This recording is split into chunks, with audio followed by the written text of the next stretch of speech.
Can you guys hear me? Can you see me?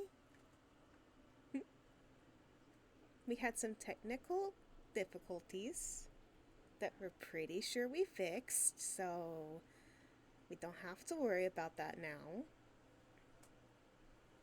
How is everyone doing tonight? Hope everyone's doing good.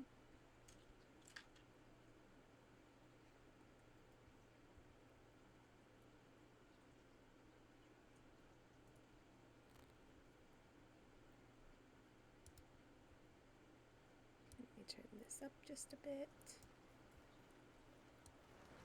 There we go. BRB super excited though. Okay, Zealous. We'll be getting started in a few moments. I figured. Okay, so first of all, our poll in the Discord, we polled the replacement, Grimm's Fairy Tales, and the Forbidden Game, and Grimm's Fairy Tales won. So we'll be doing a few stories out of the Grimm's Fairy Tales. We'll start with Rapunzel and then go from there.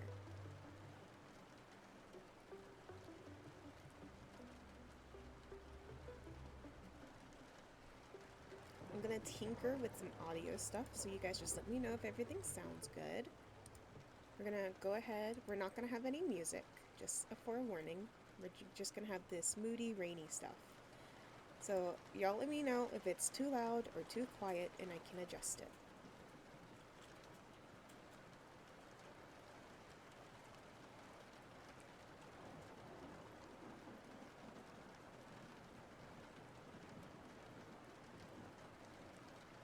Maybe turn your mic up. I can definitely. Well, no, my mic is up as loud as it goes. I might can scooch my mic a little closer. Like right there, maybe. Just kind of smacking it.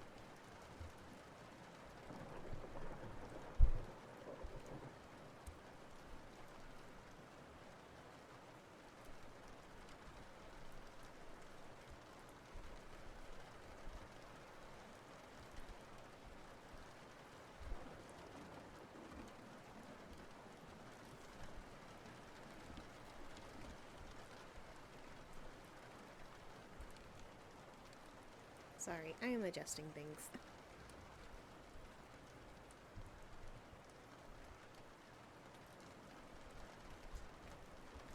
Tell me how that closeness sounds. Is it too close or no? Trying to get my stuff fixed. It's not wanting to cooperate. Okay, let's try that. How does that sound?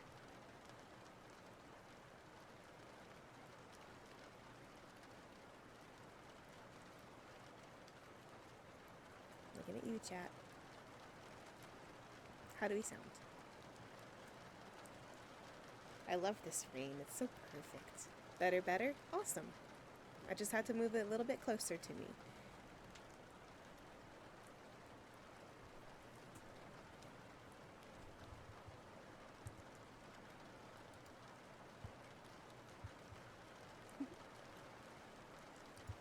Also, what do we think of my VTuber?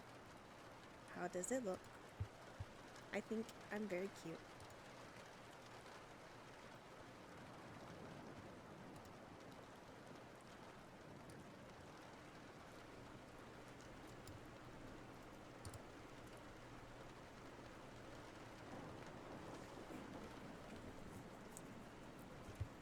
Hello, hello. How do I sound? We kind of adjusted some more things.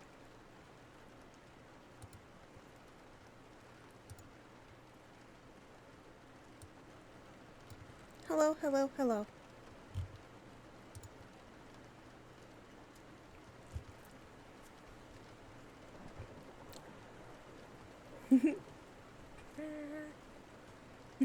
I've been playing around with it all day. Uh-oh. There we go. Okay, I think we're gonna go ahead and get started. If everything sounds and looks good to you guys. Also, I was gonna start off without music, but if you guys would prefer to have some music, I don't mind putting any on. So just let me know. But without further ado, we're gonna get started with Rapunzel. I wish I could show, well, I could show you guys this book, but it would take me a second to get it set up, so I'm not gonna do that. But I may post a picture of this book in my Discord because it is super, super cute. Very nice looking.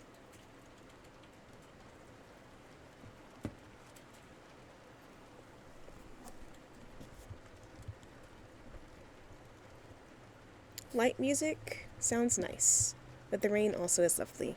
We can do some light music. Some very light music. I'm just wanting to make sure we fit the mood of the story that we're reading. So, real quick.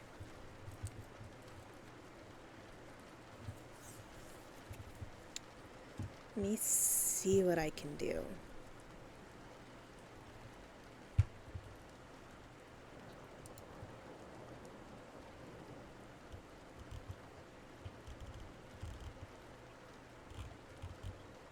We can just continue the music we were doing.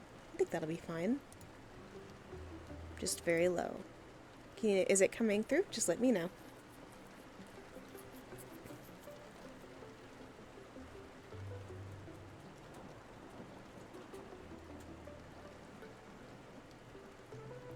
Yes, yes, yes. Awesome. Okay.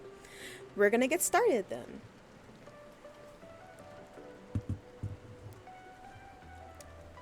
So this is the 12th story in the Brothers Grimm. Rapunzel. There were once a man and a woman who had long in vain wished for a child. At length, the woman hoped that God was about to grant her desire. These people had a little window at the back of their house from which a splendid garden could be seen, which was full of the most beautiful flowers and herbs. It was, however, surrounded by a high wall, and no one dared go into it, because it belonged to an enchantress named Dame Gothel, who had great power and was dreaded by all the world.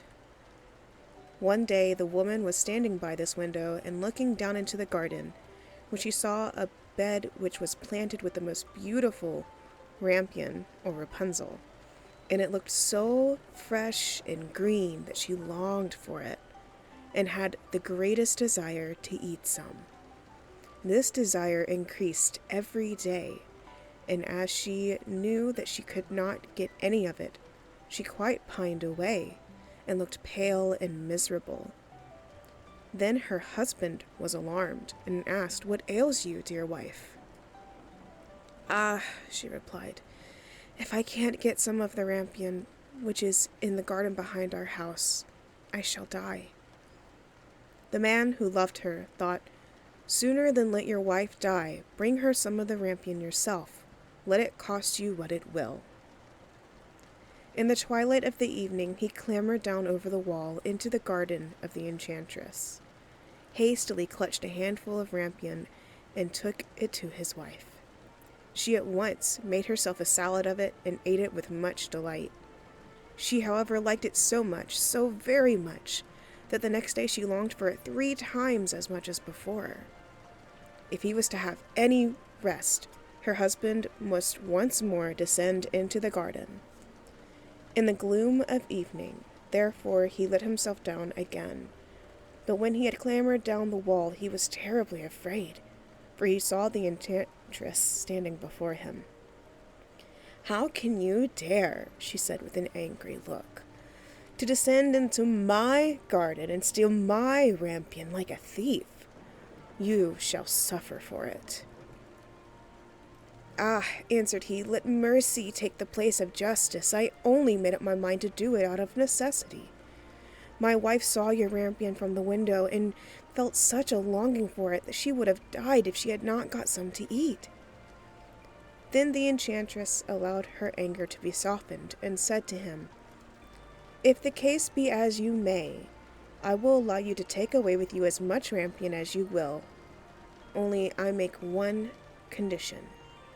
You must give me the child which your wife will bring into the world. It shall be well treated, and I will care for it like a mother." The man, in his terror, consented to everything, and when the woman gave birth, the enchantress appeared at once, gave the child the name of Rapunzel, and took it away with her. Rapunzel grew into the most beautiful child beneath the sun. When she was 12 years old, the enchantress shut her into a tower which lay in a forest. It had neither stairs nor doors, but quite at the top was a little window. When the enchantress wanted to go in, she placed herself beneath it and cried, "Rapunzel, Rapunzel, let down your hair to me." Rapunzel had magnificent long hair, fine as spun gold. And when she heard the voice of the enchantress, she unfastened her braided tresses, wound them round one of the hooks of the window above, and then the hair fell 20 ells down, and the enchantress simply climbed up by it. After a year or two, it came to pass that the king's son rode through the forest and went by the tower. Then he heard a song which was so charming that he stood still and listened. This was Rapunzel, who in her solitude passed her time in letting her sweet voice resound. The king's son wanted to climb up to her and looked for the door of the tower, but none was to be found. He rode home, but the singing had so deeply touched his heart that every day he went out into the forest and listened to it. Once, when he was thus standing behind a tree, he saw that an enchantress came there, and he heard how she cried, "Rapunzel, Rapunzel, let down your hair." Then Rapunzel let down the braids of her hair, and the enchantress climbed up to her. "If that is the ladder by which one mounts, I will at once try my fortune," said he. And the next day, when it began to grow dark, he went to the tower and cried, "Rapunzel, Rapunzel, let down your hair." Immediately the hair fell down, and the king's son climbed up. At first Rapunzel was terribly frightened when a man such as her eyes had never yet beheld came to her. But the king's son began to talk to her quite like a friend, and told her that his heart had been so stirred that it had let him have no rest, and he had been forced to see her. Then Rapunzel lost her fear, and when he asked her if she would take him for her husband, and she saw that he was young and handsome, she thought, "He will love me more than old Dame Gothel does." And she said yes, and laid her hand in his. She said, "I will willingly go away with you, but I do not know how to get down. Bring with you a skein of silk every time that you come, and I will weave a ladder with it. And when that is ready, I will descend, and you will take me on your horse." They agreed that until that time he should come to her every evening, for the old woman came by day. The enchantress remarked nothing of this, until once Rapunzel said to her, "Tell me, Dame Gothel, how it happens that you are so much heavier for me to draw up than the young king's son. He is with me in hardly a minute." "Ah, you wicked child," cried the enchantress. "What do I hear you say? I thought I had separated you from all the world, and yet you have deceived me." In her anger, she clutched Rapunzel's beautiful tresses, wrapped them twice round her left hand, seized a pair of scissors with the right, and snip, snap, they were cut off, and the lovely braids lay on the ground. And she was so pitiless that she took poor Rapunzel into a desert, where she had to live in great grief and misery. On the same day that she cast out Rapunzel, the enchantress fastened the braids of hair which she had kept on the hook of the window. And in the evening, when the king's son came and cried, "Rapunzel, Rapunzel, let down your hair," she let the hair down. The king's son ascended, but he did not find his dearest Rapunzel above, but the enchantress, who gazed at him with wicked and venomous looks. "Ha!" she cried mockingly. "You would fetch your dearest, but the beautiful bird sits no longer singing in the nest, The cat has got it, and will scratch out your eyes as well. Rapunzel is lost to you, and you will never see her more." The king's son was beside himself with pain, and in his despair he leapt down from the tower. He escaped with his life, but the thorns into which he fell pierced his eyes.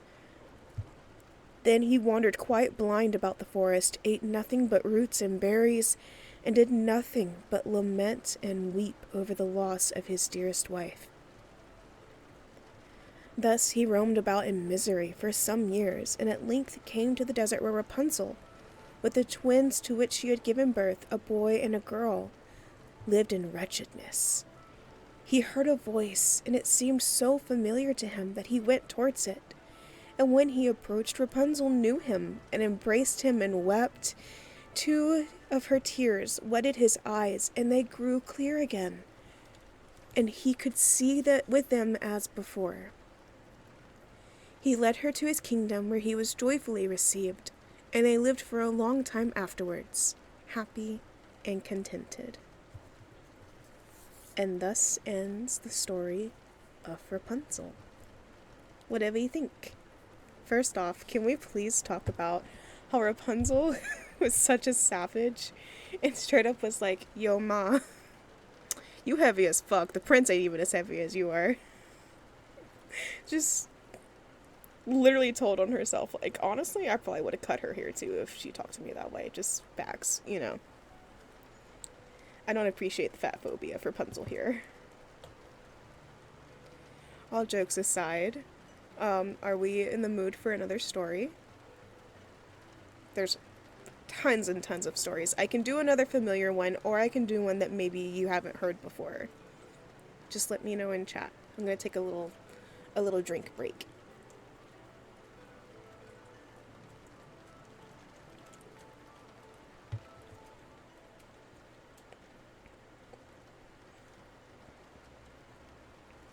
More stories, let's go. All right, we can definitely do more stories.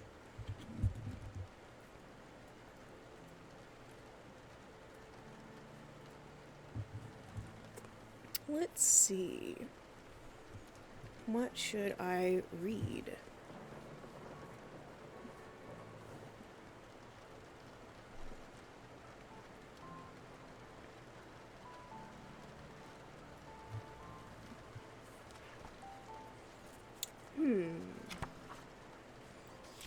I will read a couple of titles out, and you guys let me know which one you would like.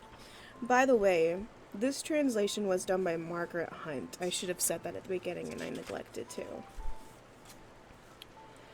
Let's see.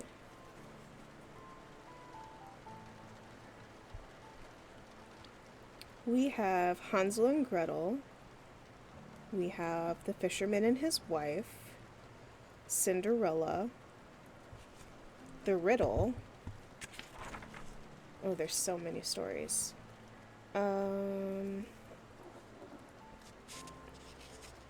Godfather Death. That sounds pretty cool.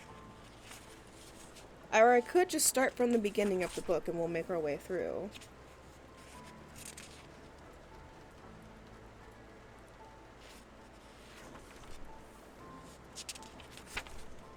I think I like that idea. That way I don't lose track of what we've read and what we haven't. By the way, we're probably also not going to get all the way through this book tonight. It's quite long. But I'm willing to do multiple streams of this one if you guys like it. So this is the first book. It's The Frog King, or it's also known as Iron Henry. I may need to do a quick calibration break. Give me 2 seconds.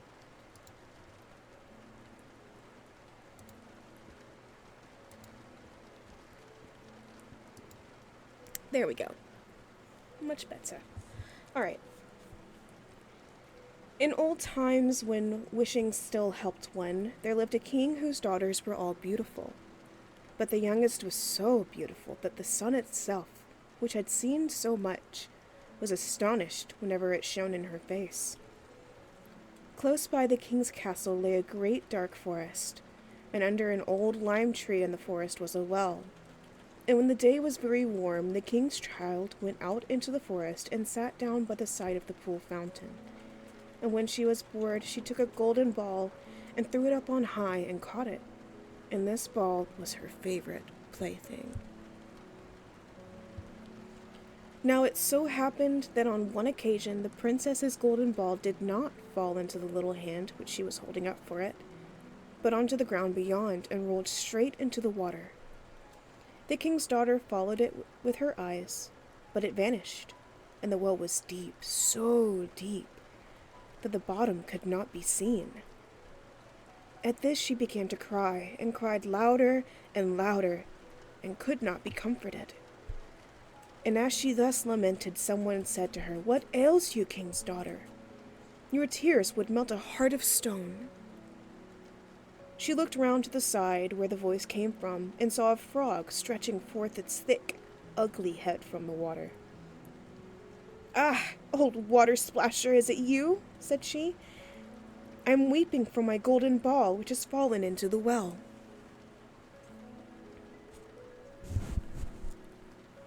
Sorry, I had to readjust. I try not to interrupt once I've started a story.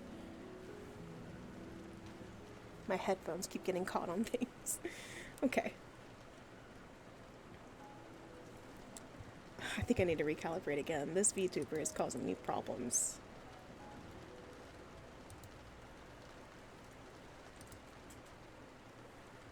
Okay, we're just gonna carry on. "Be quiet and do not weep," answered the frog. "I can help you, but what will you give me if I bring your plaything up again?" "Whatever you will have, dear frog," said she. "My clothes, my pearls and jewels, and even the golden crown which I am wearing." The frog answered, "I do not care for your clothes, your pearls and jewels, or your golden crown. But if you will love me, and let me be your companion and playmate, and sit by you at your little table, and eat off your little golden plate, and drink out of your little cup, and sleep in your little bed, if you will promise me this, I will go down below and bring you your golden ball up again." "Oh yes," said she, "I promise. All that you wish, if you will but bring me back my ball again, I promise." She, however, thought, "How the silly little frog does talk. He lives in the water with the other frogs and croaks, and can be no companion to any human being." But the frog, when he had received this promise, put his head into the water and sank down, and in a short while came swimming up again with the ball in his mouth, and threw it on the grass. The king's daughter was delighted to see her pretty little plaything once more, and picked it up and ran away with it. "Wait, wait," said the frog. "Take me with you. I can't run as you can." But what did it avail him to scream his croak, croak after her as loudly as he could? She did not listen to it, but ran home and soon forgot the poor frog, who was forced to go back into his well again.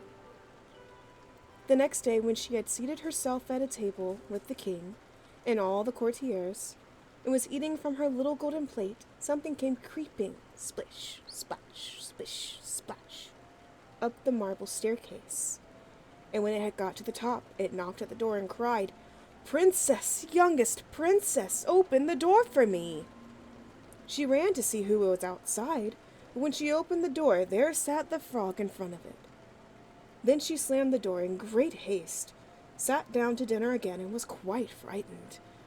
The king saw plainly that her heart was beating violently, and said, "My child, what are you so afraid of? Is there perchance a giant outside who wants to carry you away?"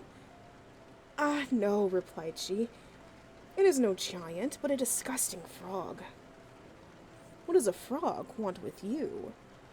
"Ah, dear father, yesterday I was in the forest, sitting by the well, playing. My golden ball fell into the water, and because I cried so, the frog brought it out again for me, and because he so insisted, I promised him he should be my companion. but I never thought he would be able to come out of his water. And now he is outside there and wants to come into me." In the meantime, it knocked a second time and cried, "Princess, youngest princess, open the door for me. Do you not know what you said to me yesterday by the cool waters of the fountain? Princess, youngest princess, open the door." Then said the king, "That which you have promised you must perform. Go and let him in."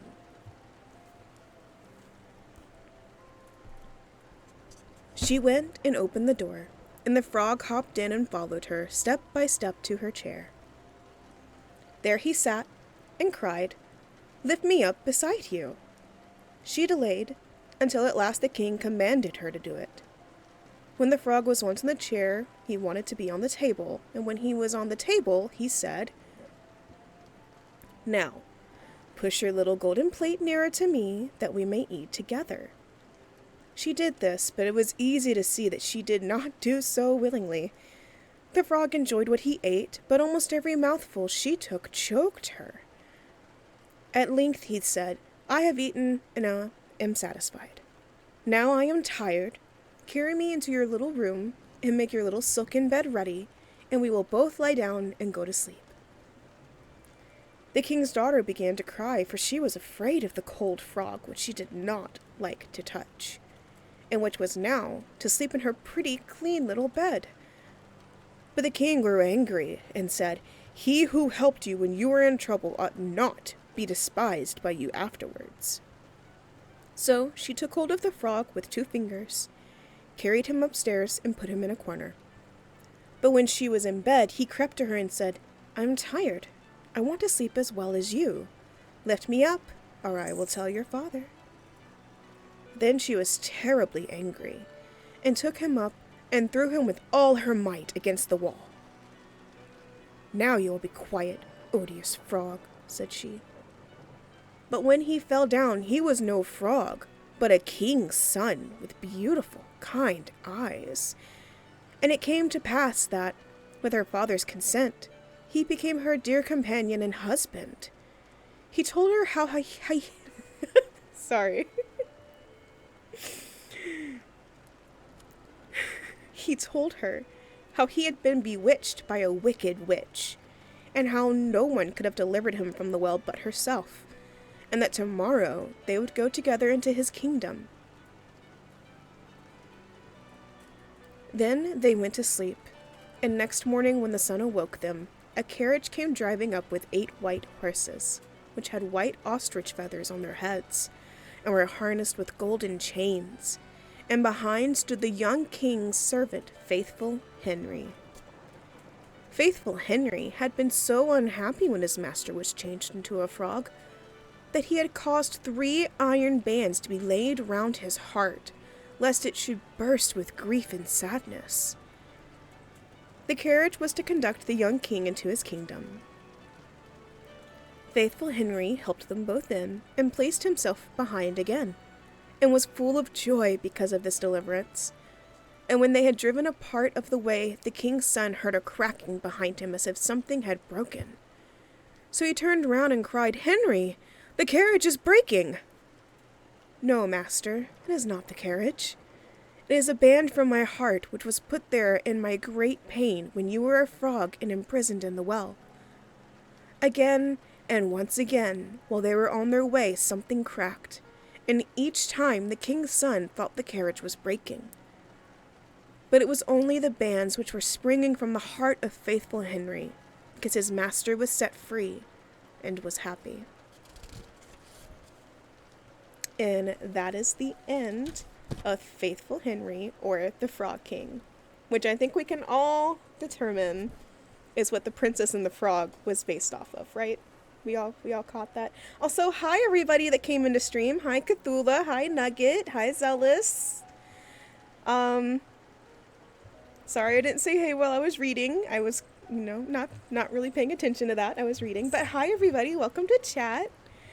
Are we good for another story? I just want to make sure. I don't want to, push for too long. Give me your worst. Oh, if I could know what the worst one was. I actually don't know which one is the worst. I think Cinderella, maybe?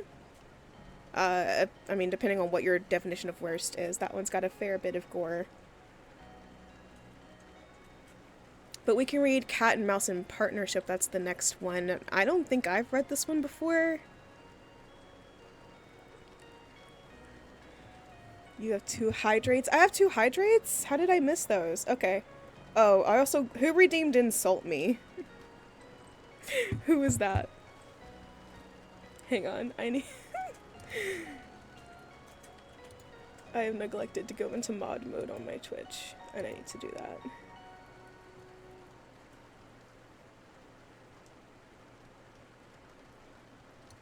Go here. Do do do do do.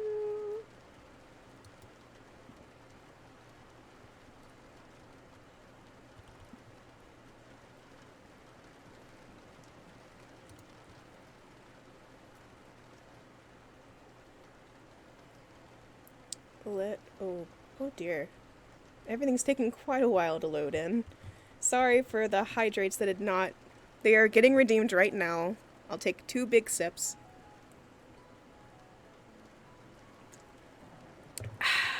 Thank you, thank you, thank you.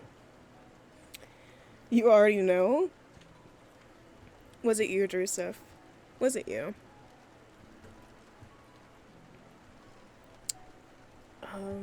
Why can't I put mine in mod view? Alright, Drusif? Oh, Nabokov, thank you for redeeming Hydrate also. Drusif. You are such...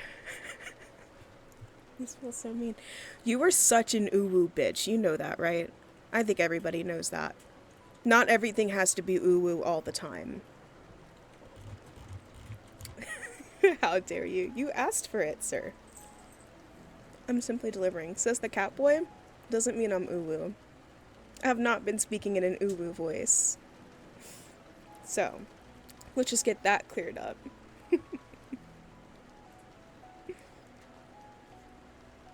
Okay, let's move on to the next story. We're gonna do Cat and Mouse in Partnership. I'm not sure what the story is about. But since it's Grimm's fairy tale, let's go ahead and do a warning. You know, there might be mentions of gore, might be mentions of some dark stuff. There's no way for me to know besides reading these ahead of time, and I did not do that. Peep the not low-key deck. Is that what that was, Drusif? Did you trick me? Have I been bamboozled? Sir, how dare you bamboozle me?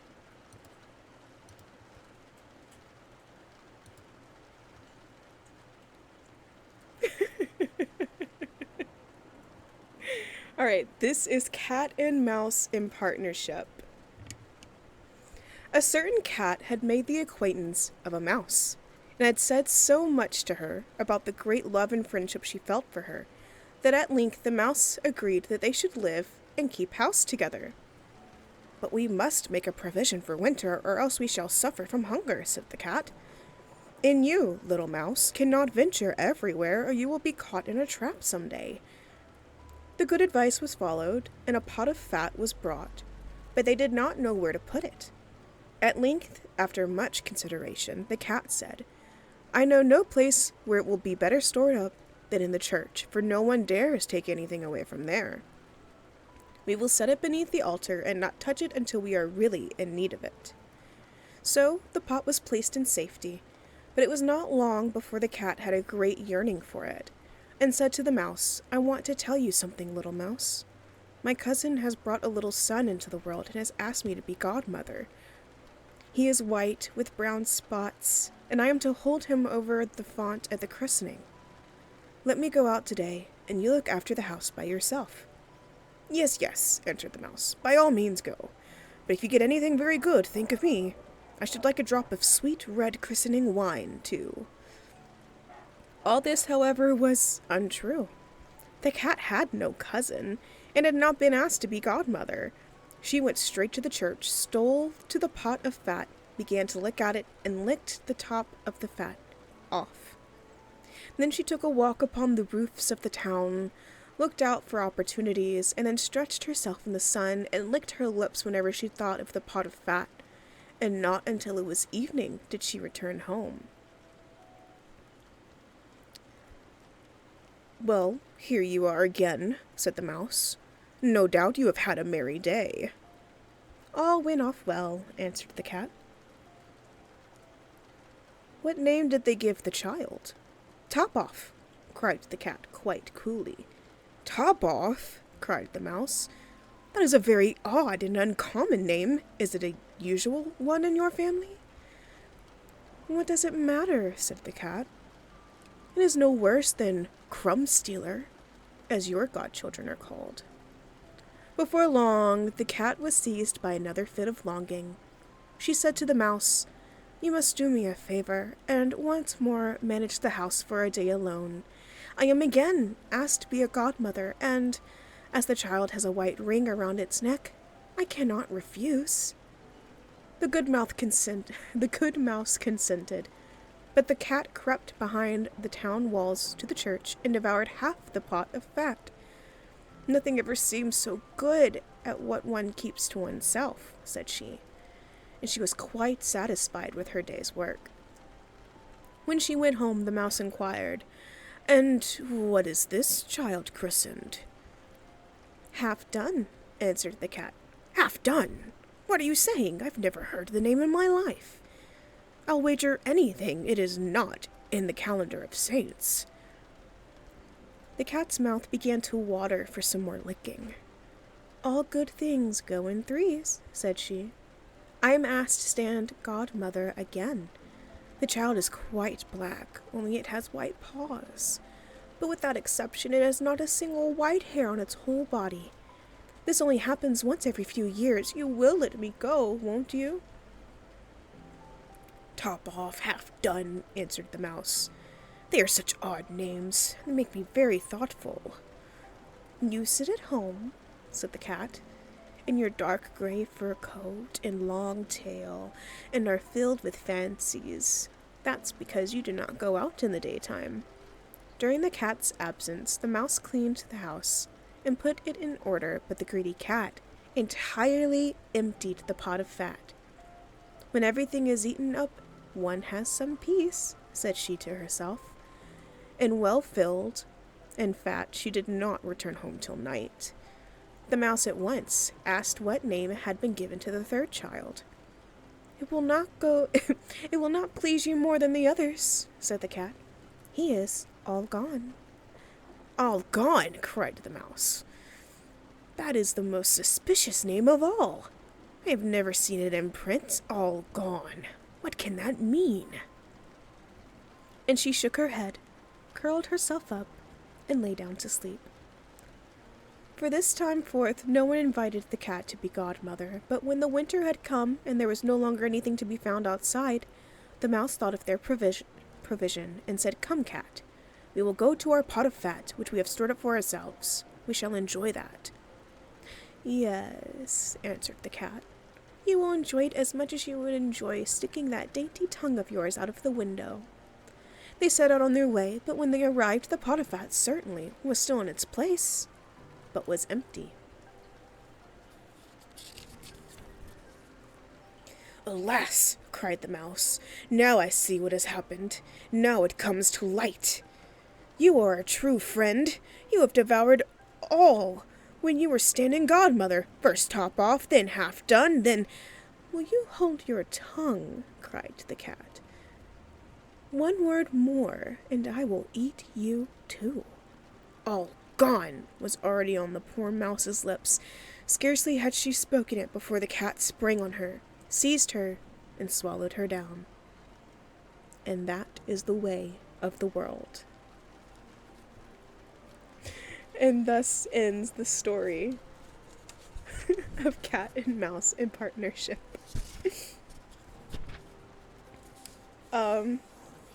Yeah. That's the way of the world, friends. Just a friendly reminder to everyone. That's how the world works. Cue Bo Burnham's Sacco song. Just kidding. The end sucks. Yeah, That ending was a bit lackluster. Also, welcome to Chat Protector. Yeah, that ending was pretty lackluster.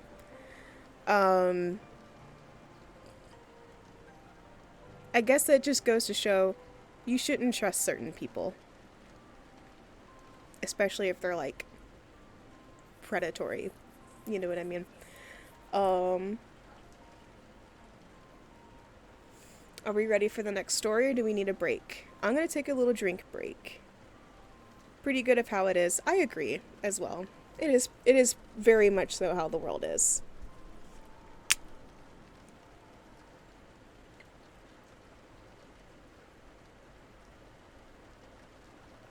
Sorry. The little face when I was drinking water. Alright, next up we have Our Lady's Child, another one that I haven't read before. So again, all of the other warnings, these are the Grimm's fairy tales, so these stories could contain things like gore, dark matter subjects, there could be harm of oneself or of others, possibly even suicide. Some of these stories I'm pretty sure have that in it. I just want to put that warning out there. I don't know. I haven't read this story, so I don't know if this story has those exact things, but it is very possible. So just wanted to get that warning out for everybody. Alright, so this is our fourth story. It's the third story in the book. So, Our Lady's Child. Near a great forest dwelt a woodcutter with his wife, who had an only child, a little girl 3 years old. They were so poor, however, that they no longer had daily bread, and did not know how to get food for her. One morning the woodcutter went out sorrowfully to his work in the forest. And while he was cutting wood, suddenly there stood before him a tall and beautiful woman, with a crown of shining stars on her head, who said to him, "I am the Virgin Mary, mother of the child of Jesus.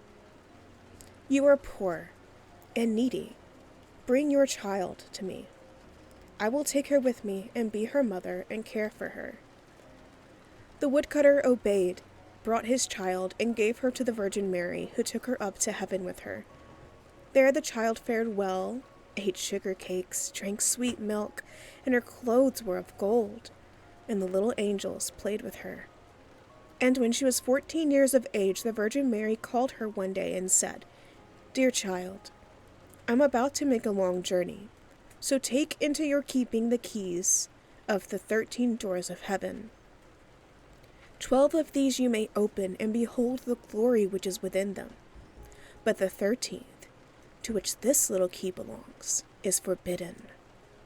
Beware of opening it, or you will bring misery on yourself." The girl promised to be obedient, and when the Virgin Mary was gone, she began to examine the dwellings of the kingdom of heaven. Each day she opened one of them, until she had made the round of the 12. In each of them sat one of the apostles in the midst of a great light, and she rejoiced in all the magnificence and splendor, and the little angels who always accompanied her rejoiced with her. Then the forbidden door alone remained, and she felt a great desire to know what could be hidden behind it, and said to the angels, "I will not quite open it, and I will not go inside it, but I will unlock it so that we can see just a little through the opening."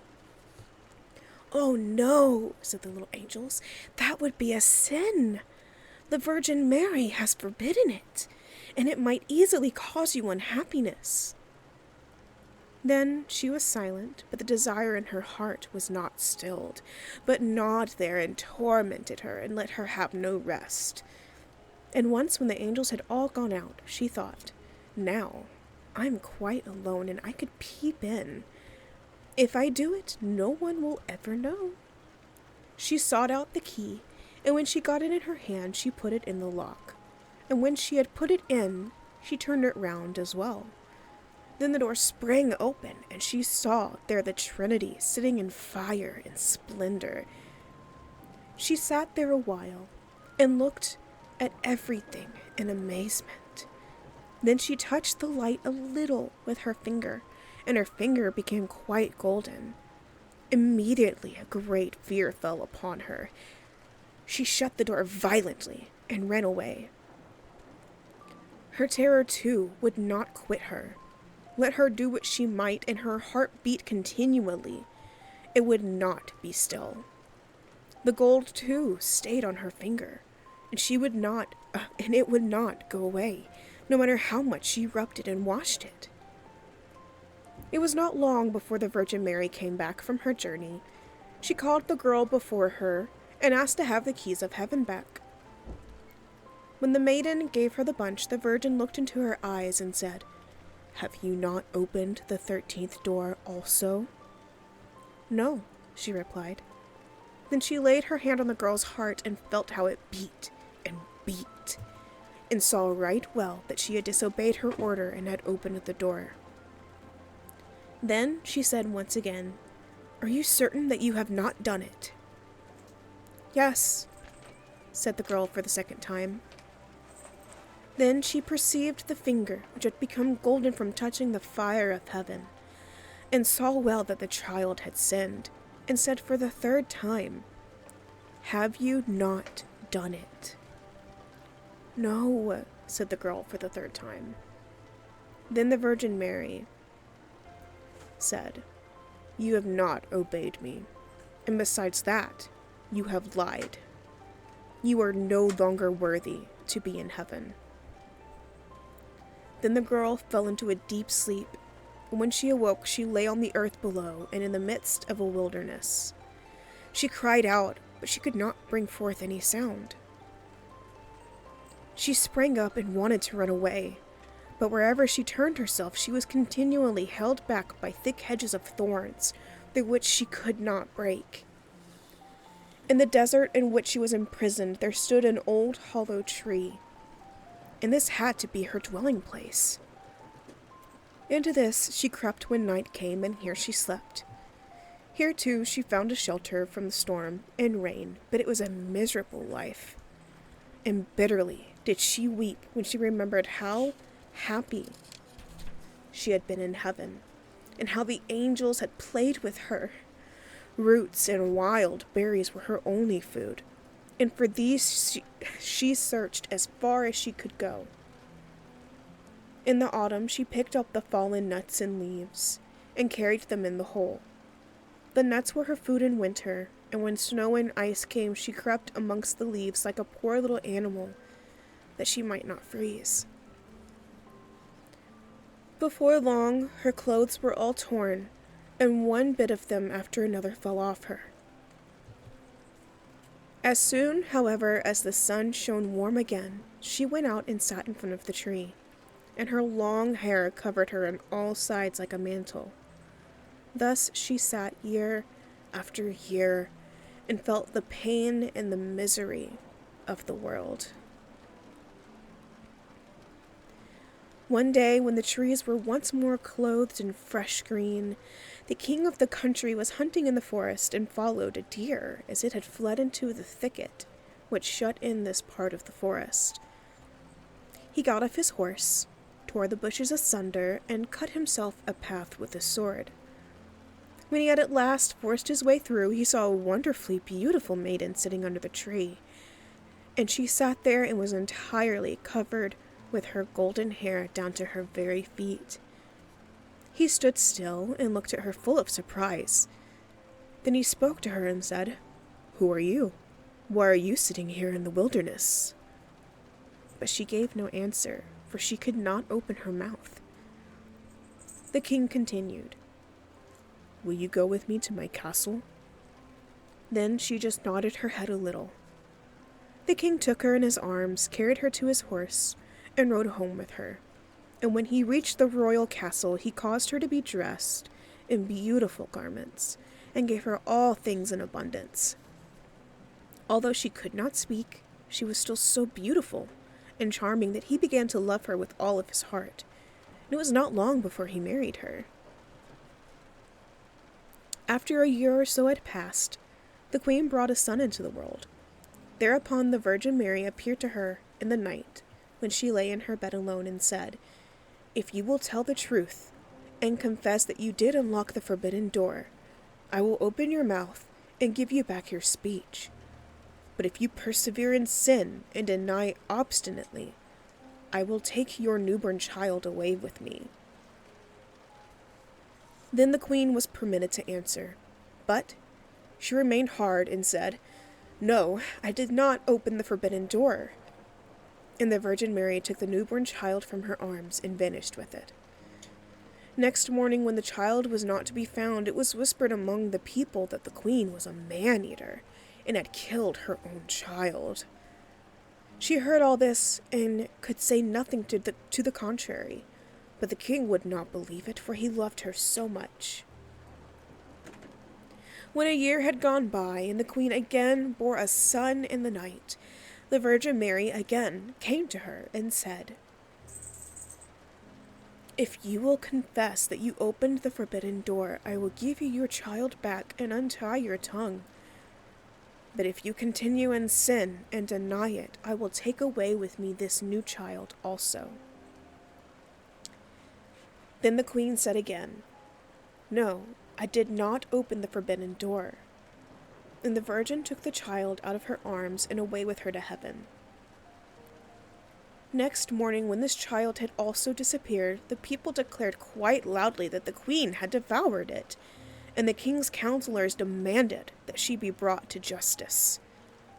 The king, however, loved her so dearly that he would not believe it, and commanded the counselors under pain of death not to say any more about it.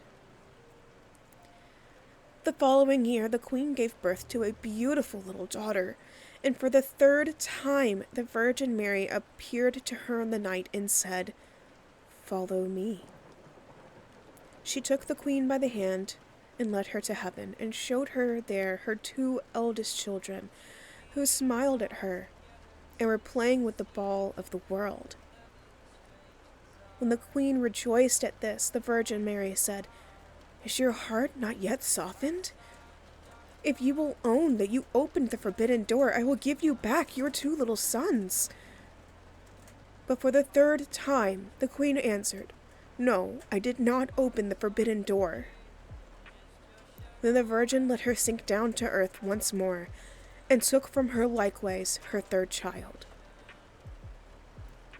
Next morning, when the loss was reported abroad, all the people cried loudly, "The queen is a man-eater! She must be judged!" And the king was no longer able to restrain his counselors. Thereupon a trial was held, and as she could not answer and defend herself, she was condemned to be burned alive.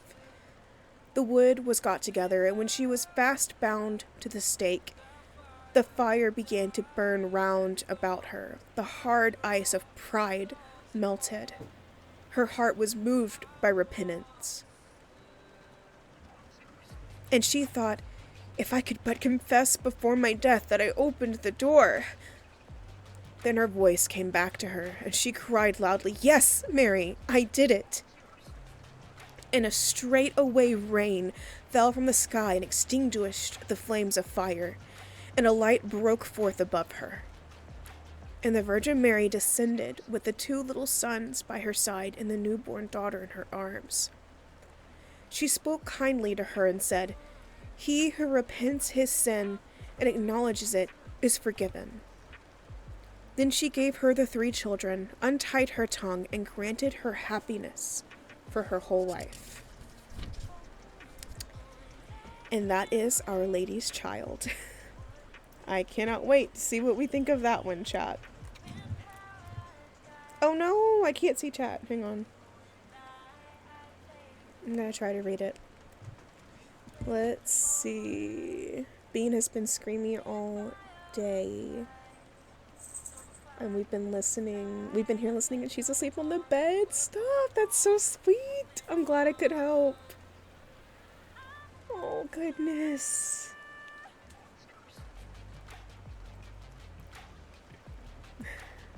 Oh, is she teething? Oh, no. I didn't know she was teething already. That's so crazy that she's that old. My goodness. Also, what the fuck was that story? Facts. I did not I did not know we were going to be all Christian-y with these books. What the hell? That was very, do good or no heaven for you. Wow. And what were we supposed to learn from that?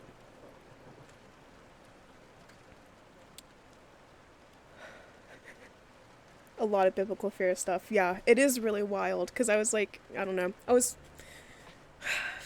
not expecting that. That is very wild, though. Also, I need to go and readjust my music. It kind of changed in the middle. I think we just went through the entire album that we were listening to. So we are going to change that real quick. What just happened? I didn't get the alert, but I heard the noise. Protector, thank you for the follow. I appreciate that a lot. It's very, very, very appreciated. I hope you enjoy your time here. Let's see about changing music. Are we still good with music, by the way? I know a lot of people came in. We started off with music, but if you guys would rather just the rain, that's also understandable. Just let me know. My mobile stuff keeps messing up. That's what I use to read chat. Because it's hard for me to see it on my computer. The way I have my setup done. Oof, so they wrote the New Testament. Is that what you said, Joseph? I'm trying to read it. I would not be surprised if the Brothers Grimm wrote the New Testament. That'd be hilarious to find out, though. Yeah, my app just really said fuck you, apparently.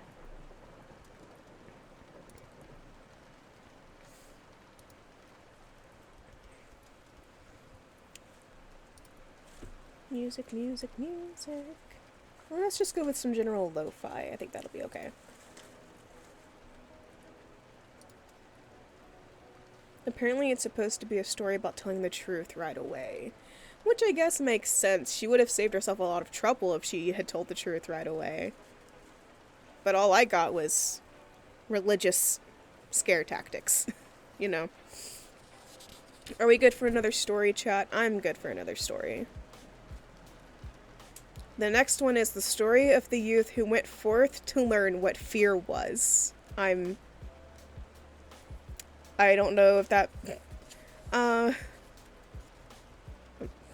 interested about that one. That's a very long title.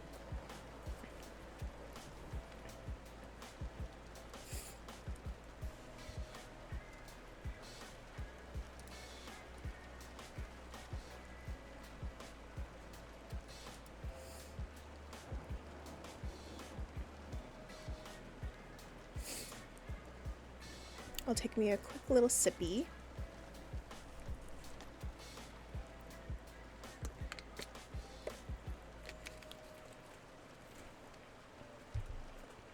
Alright. A certain father had 2 sons, the elder of whom was smart and sensible and could do everything, but the younger was stupid and could neither learn nor understand anything. Oh, hang on. Just got a long message through chat. The little soul is now being tested and asked to take responsibility, and this is about nothing small, but about the whole kingdom of heaven. Of course, this is very important for children, and on the upper level of this fairy tale, one could think of 12 doors with teachers who transfer the understanding of the world to experience its happiness and glory.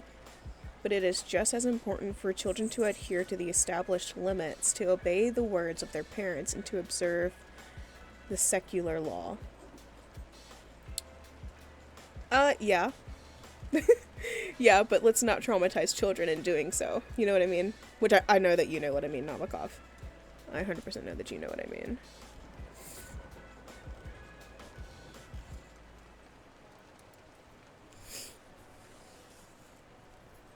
Good thing I'm reading these to adults and not to children, right? Alright. The story of the youth who went forth to learn what fear was. A certain father had 2 sons, the elder of whom was smart and sensible and could do everything, but the younger was stupid and could neither learn nor understand anything. And when people saw him, they said, There's a fellow who will give his father some trouble. When anything had to be done, it was always the elder who was forced to do it. But if his father asked him to fetch anything when it was late, or in the night time, and the way led through the churchyard or any other dismal place, he answered, "Oh, no, father, I'll not go there. It makes me shudder," for he was afraid. Or when stories were told by the fire at night, which made the flesh creep, the listeners sometimes said, "Oh, it makes us shudder." The younger sat in a corner and listened with the rest of them, and could not imagine what they could mean. They are always saying, "It makes me shudder, it makes me shudder." "It does not make me shudder," thought he. "That, too, must be an art of which I understand nothing." Now it came to pass that his father said to him one day, "Listen to me, you fellow in the corner there. You are growing tall and strong, and you too must learn something by which you can earn your living. Look how your brother works, but you do not even earn your salt." "Well, father," he replied, "I'm quite willing to learn something. Indeed, if it could be but managed. I should like to learn how to shudder. I don't understand that at all yet." The elder brother smiled when he heard that, and thought to himself, "Good God, what a blockhead that brother of mine is. He will never be good for anything as long as he lives. He who wants to be a sickle must bend himself early." The father sighed and answered him, "You shall soon learn what it is to shudder, but you will not earn your bread by that." Soon after this, the sexton came to the house on a visit, and the father bewailed his trouble and told him how his younger son was so backward in every respect that he knew nothing and learned nothing. "Just think," said he, "when I asked him how he was going to earn his bread, he actually wanted to learn to shudder." "If that be all," replied the sexton, "he can learn that with me. Send him to me, and I will soon polish him." The father was glad to do it, for he thought, "It will train the boy a little." The sexton therefore took him into his house, and he had to ring the bell. They were definitely not doorbells. After a day or two, the sexton awoke him at midnight, and bade him arise, and go up into the church tower and ring the bell. "You shall soon learn what shuddering is," thought he. And secretly he went there before him, and when the boy was at the top of the tower and turned round, and was just going to take hold of the bell rope, he saw a white figure standing on the stairs opposite of the sounding hole. "Who is there?" cried he. But the figure made no reply, and did not move or stir. "Give an answer," cried the boy, "or take yourself off. You have no business here at night." The sexton, however, remained standing motionless, that the boy might think he was a ghost. The boy cried a second time, "What do you want here? Speak if you are an honest fellow, or I will throw you down the steps." The sexton thought, "He can't intend to be as bad as his words," uttered no sound, and stood as if he were made of stone. Then the boy called to him for the third time, and as that was also to no avail, he ran against him and pushed the ghost down the stairs, so that it fell down 10 steps and remained lying there in a corner. Thereupon he rang the bell, went home, and without saying a word went to bed and fell asleep. The sexton's wife waited a long time for her husband, but he did not come back. At length she became uneasy and wakened the boy, and asked, "Do you not know where my husband is? He climbed up the tower before you did." "No, I don't know," replied the boy, "but someone was standing by the sounding hole on the other side of the steps, and as he would neither give an answer nor go away, I took him for a scoundrel and threw him downstairs. Just go there, and you will see if it was he. I should be sorry if it were." The woman ran away and found her husband, who was lying moaning in the corner and had broken his leg. She carried him down, and then with loud screams she hastened to the boy's father. "Your boy," she cried, "has been the cause of a great misfortune. He has thrown my husband down the steps and made him break his leg. Take the good-for-nothing fellow away from our house." The father was terrified, and ran there and scolded the boy. "What wicked tricks are these?" said he. "The devil must have put this into your head." "Father," he replied, "do listen to me. I'm quite innocent. He was standing there by night like one who is intending to do some evil. I did not know who it was, and I warned him 3 times either to speak or to go away." "Ah," said the father, "I have nothing but unhappiness with you. Go out of my sight. I will see you no more." "Yes, father, right willingly. Wait only until it is day. Then I will go forth and learn how to shudder, and then I shall, at any rate, understand one art which will support me." "Learn what you will," said the father. "It is all the same to me. Here are 50 thalers for you. Take these and go into the wide world and tell no one where you come from and who is your father. Who is your father, for I have reason to be ashamed of you." "Yes, father, it shall be as you will. If you desire nothing more than that, I can easily keep it in mind." When day dawned, therefore, the boy put his 50 thalers into his pocket, and went forth on the great highway, and continually said to himself, "If I could but shudder! If I could but shudder!" Then a man approached who heard this conversation which the youth was holding with himself. And when they had walked a little farther to where they could see the gallows, the man said to him, "Look, there is the tree where 7 men have married the rope maker's daughter, and are now learning how to fly. Sit down below it and wait till night comes, and you will soon learn how to shudder."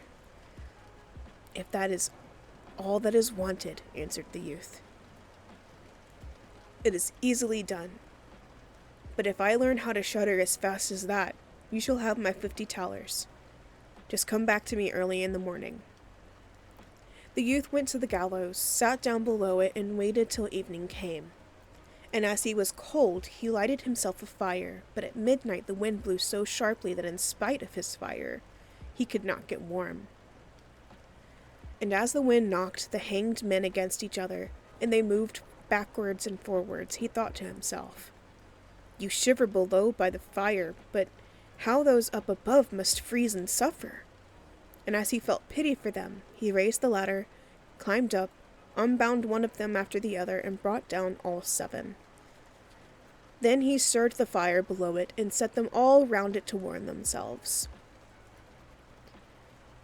But they sat there, and did not stir, and the fire caught their clothes. So he said, "Take care, or I will hang you up again."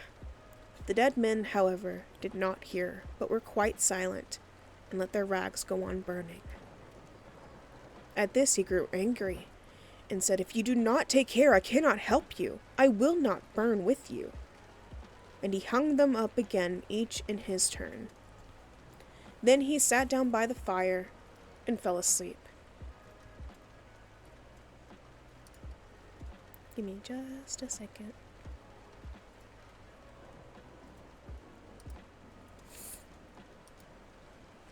Okay, I had to fix something. Sorry about that.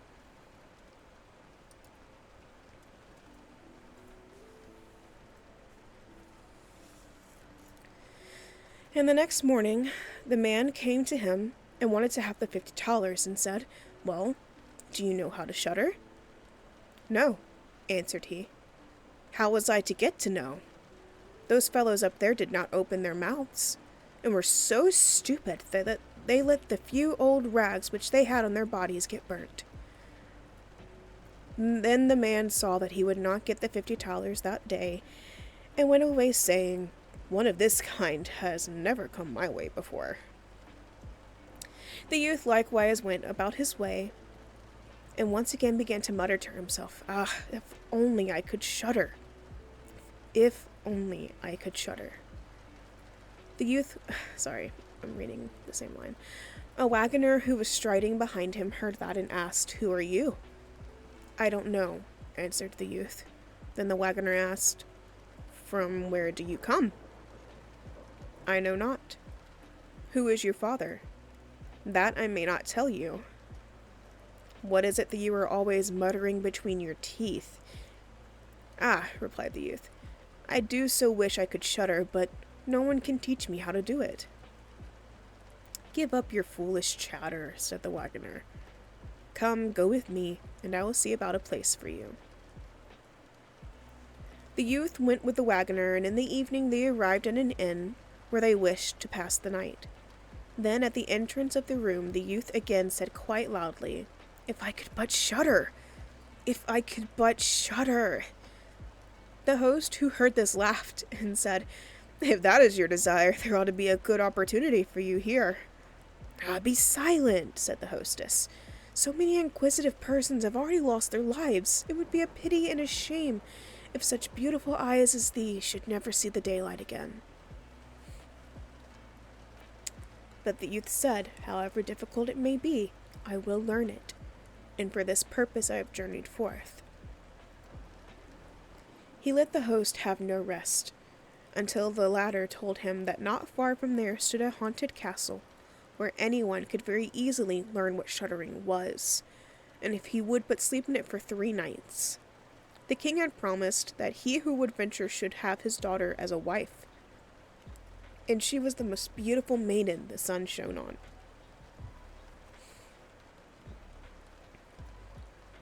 Great treasures likewise lay in the castle which were guarded by evil spirits, and these treasures would then be freed, and would make a poor man rich enough. Already men had gone into the castle, but as yet none had come out again. Then the youth went next morning to the king and said, if he were allowed, he would watch 3 nights in the haunted castle. The king looked at him and said, "You may ask for 3 things to take into the castle with you, but they must be things without life." Then he answered, "Then I ask for a fire, a turning lathe, and a cutting board with the knife." The king had these things carried into the castle for him during the day. When night was drawing near, the youth went up and made himself a bright fire in one of the rooms, placed the cutting board and knife beside it, and seated himself by the turning lathe. "Ah, if I could but shudder," said he, "but I shall not learn it here either." Towards midnight, he was about to poke his fire, and as he was blowing it, something cried suddenly from one corner, "Oh, how cold we are!" "You simpletons," cried he, "what are you crying about? If you are cold, come and take a seat by the fire and warm yourselves." And when he had said that, 2 great black cats came with one tremendous leap, and sat down on each side of him, and looked savagely at him with their fiery eyes. After a short time, when they had warmed themselves, they said, "Comrade, shall we have a game at cards?" "Why not?" he replied, "but just show me your paws." Then they stretched out their claws. "Oh," said he, "what long nails you have! Wait, I must cut them for you." Thereupon he seized them by the throats, and put them on the cutting board, and screwed their feet fast. "I have looked at your fingers," said he, "and my fancy for card playing has gone." And he struck them dead, and threw them out into the water. But when he had made away with these 2, and was about to sit down again by his fire, out from every hole and corner came black cats and black dogs with red-hot chains, and more of them until he could no longer stir. And they yelled horribly, and got on his fire, pulled it to pieces, and tried to put it out. He watched them for a while quietly, but at last, when they were going too far, he seized his cutting knife and cried, "Away with ye, vermin!" and began to cut them down. Part of them ran away, but the others he killed and threw out into the fish pond.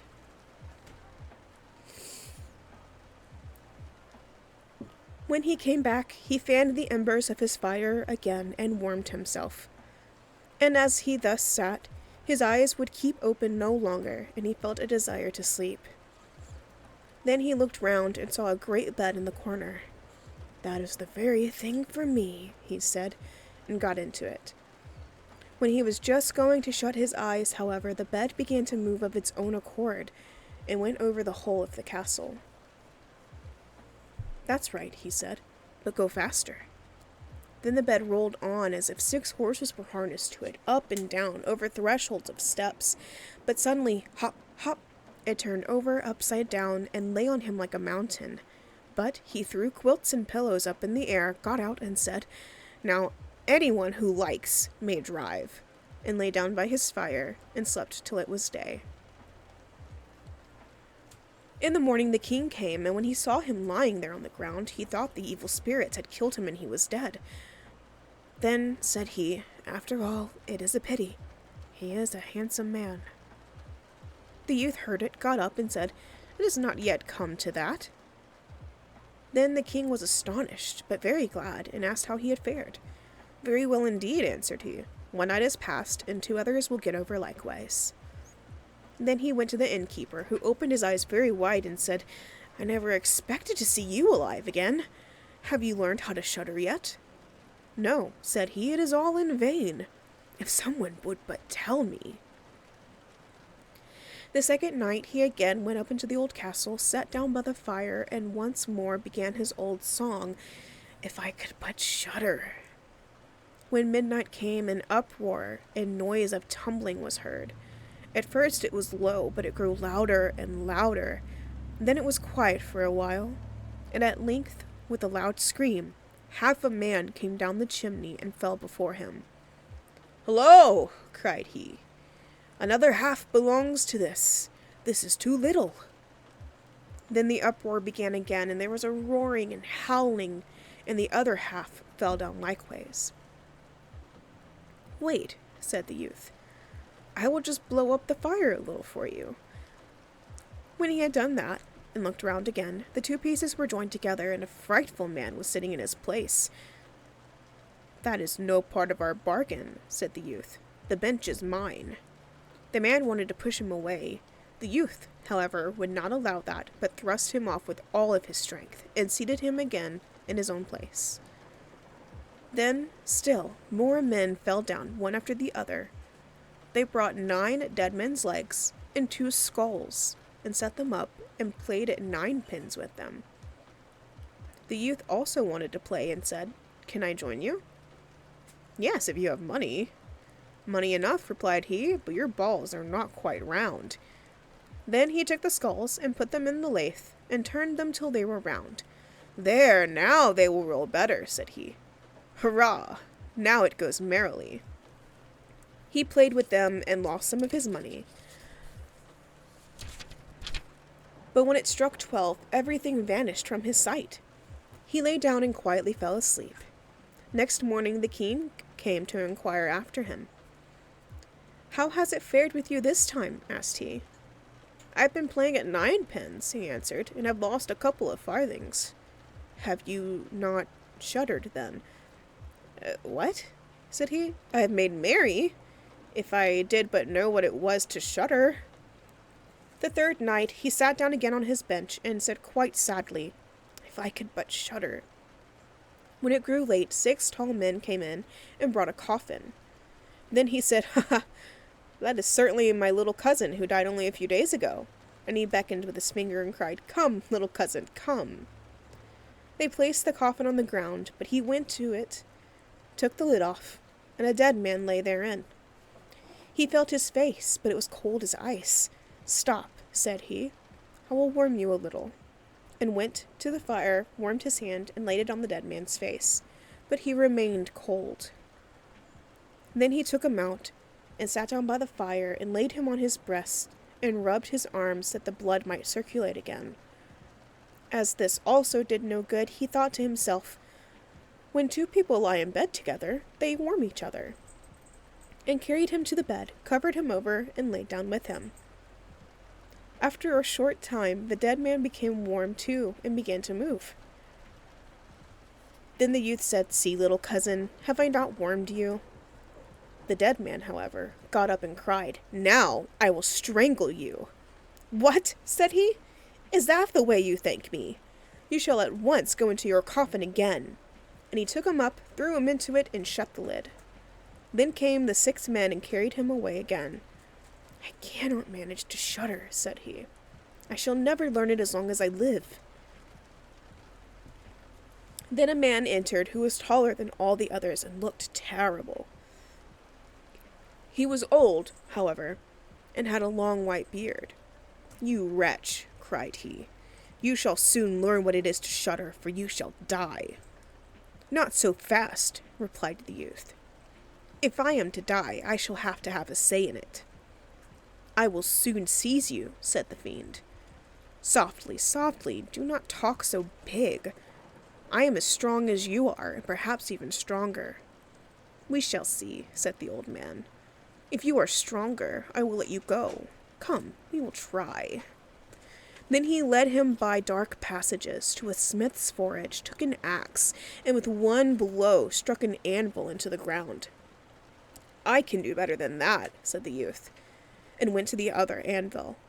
The old man placed himself near and wanted to look on, and his white beard hung down.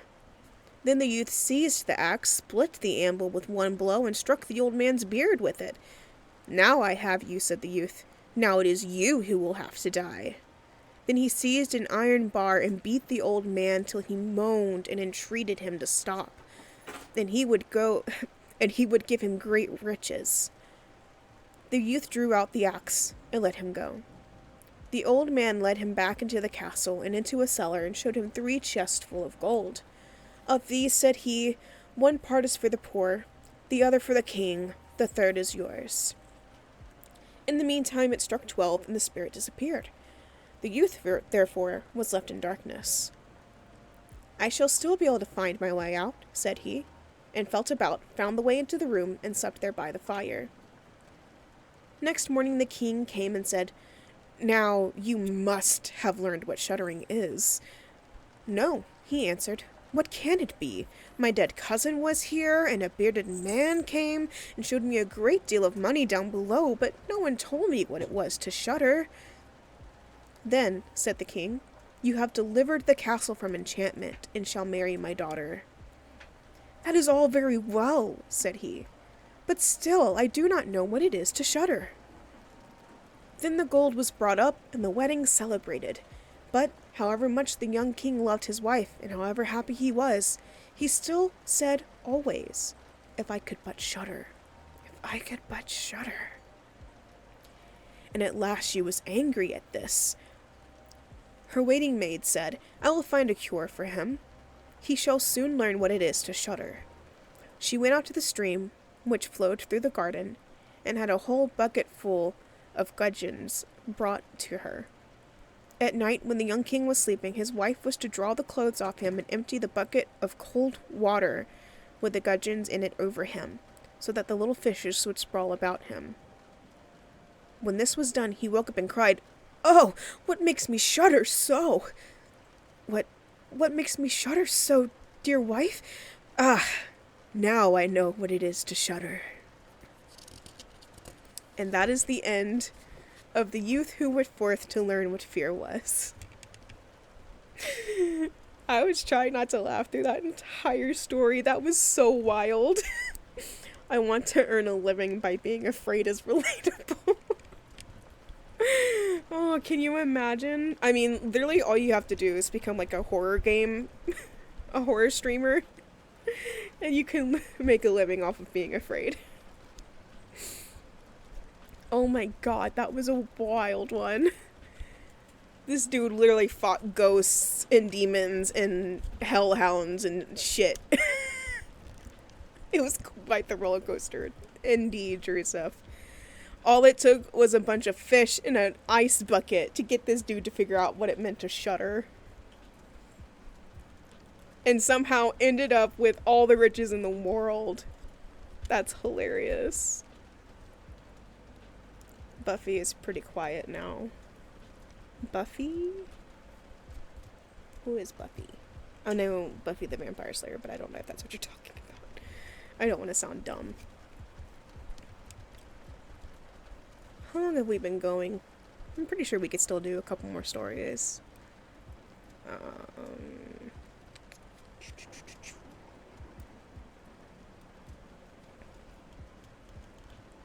Oh, mine doesn't tell me how long we've been live. Oh, yes, it does. It's up in the top corner. Whoopsies. Alright, I'm just gonna take a really quick break. I'm just gonna run like a minute ad, and then we'll carry on. So, BRB. If you're subbed, you won't get an ad.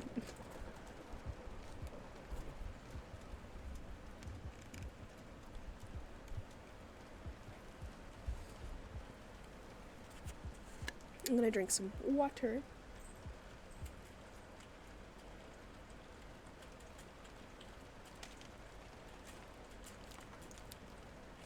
What's the next story? How dare streamer bless thee with the adverts? I mean, I'd rather do that than just do a BRB scene and have to actually, like, stop being on screen, you know? Now it's just the real homies that see me.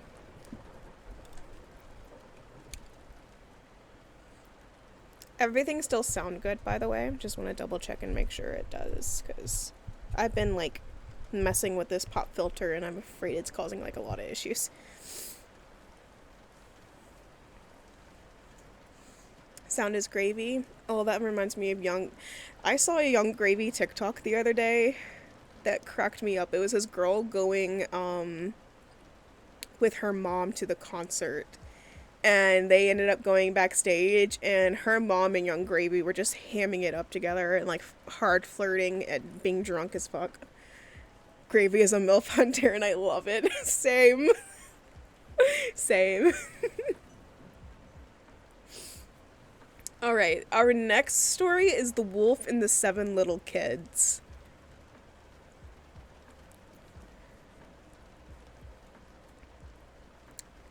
Every MILF on TikTok has a gravy comment. That's hilarious. I love that. Oh my god. It's amazing.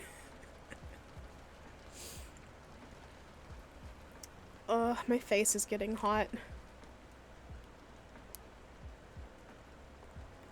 I'm gonna rub my water bottle on it because it's helping cool everything.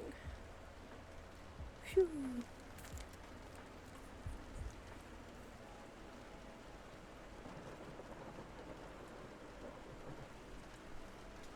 He came to Jackson in October, but I was going to be like 1 week pre-baby, and I was like, God, the best MILF here. Facts.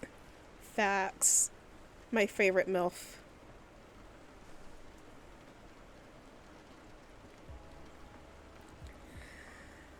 Okay. Alright, are we ready for the next story? I am gonna change the music. I'm not feeling the lo-fi. I thought I was, I'm not. I'm gonna change it back to ambient, because I think that fits the fairy tale stories the best. There we go. I can't hear the music? Oh no.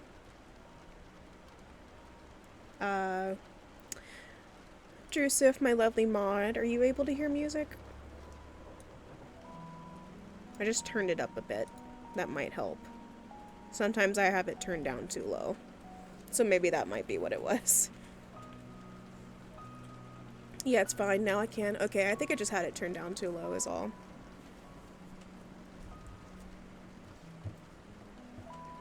I could hear rain, but nothing else. Yeah, that's probably exactly what it was. My bad. Sorry about that. Baka, Drusif, I will roast you even without you redeeming it. Don't try me.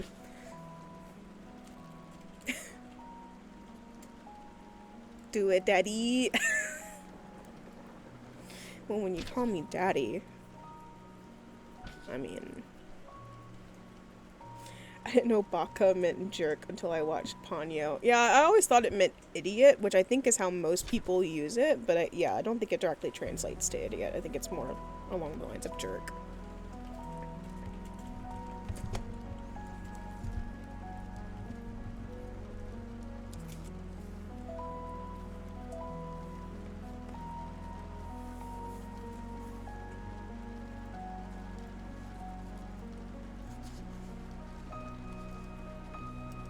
Sorry, I'm trying to adjust my book before I read the next one. Also, not sponsored. HBO has the whole Ghibli collection. Are you kidding me? Andrew has never seen a Studio Ghibli movie. And to be fair, I haven't seen that many either. I've only seen I've seen Ponyo, and I've seen... What was the other one? I can't remember now. But I would love to be able to watch those.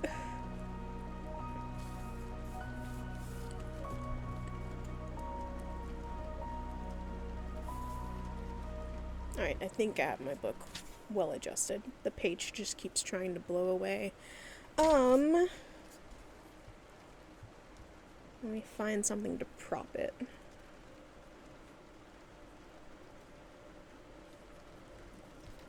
Welp, I don't think I have anything to prop it. Nothing that's like actually tall enough and heavy enough to. Actually, no, that's gonna be too in the way. Let me try this.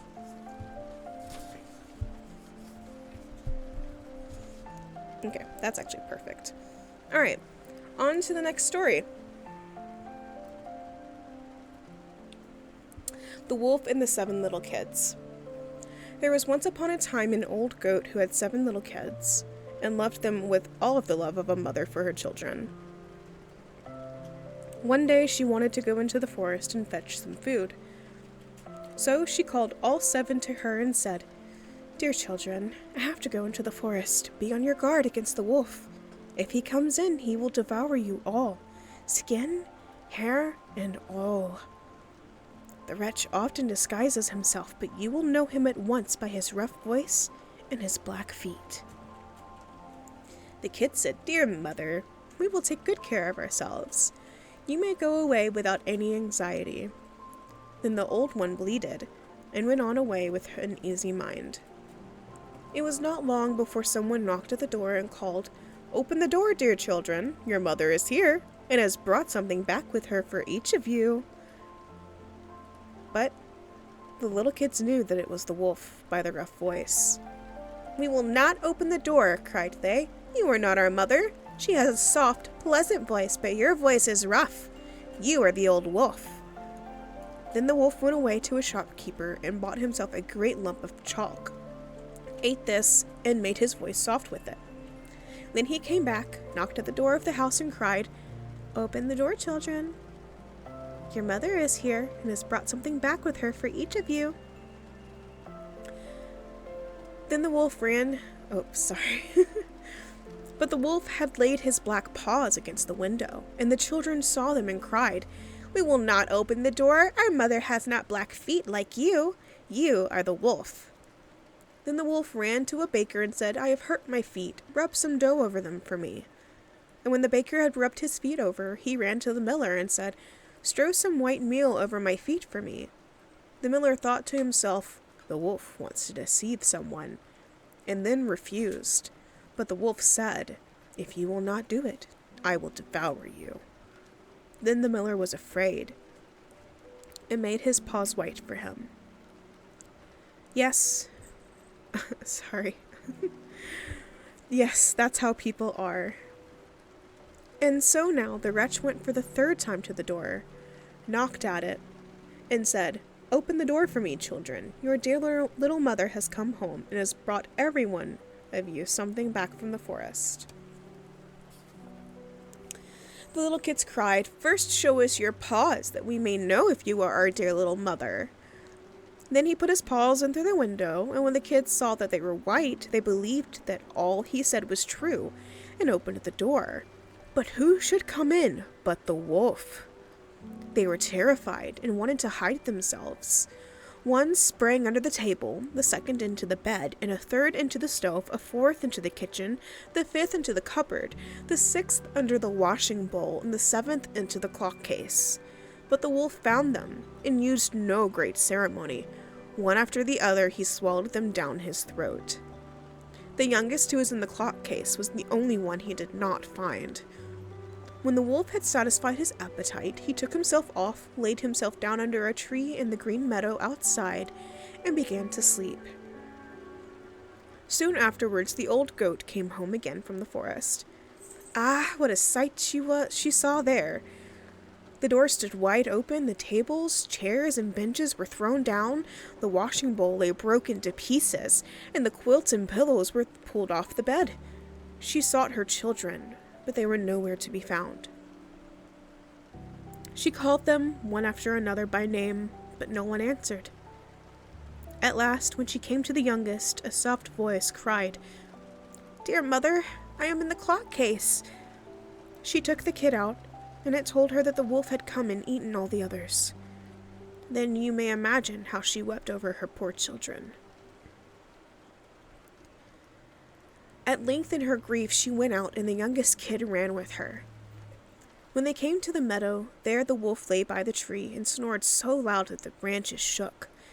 She looked at him on every side and saw that something was moving and struggling in his gorged belly. "Oh, heavens," said she. "Is it possible that my poor children, whom he has swallowed down for his supper, can still be alive?" Then the kid had to run home and fetch scissors and a needle and thread, and the goat cut open the monster's stomach, and hardly had she made one cut than one little kid thrust its head out, and when she cut farther, all 6 sprang out one after the other, and were all still alive and had suffered no injury whatever, for in his greediness the monster had swallowed them down whole. What rejoicing there was! They embraced their dear mother and jumped like a sailor at his wedding.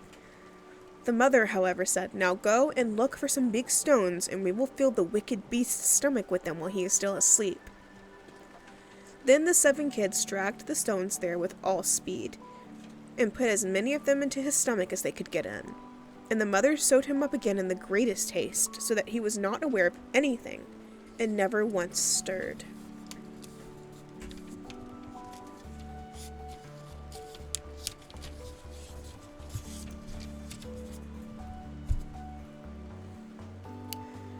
When the wolf at length had had his sleep out, and he got on his legs, and as the stones in his stomach made him very thirsty, he wanted to go to a well to drink.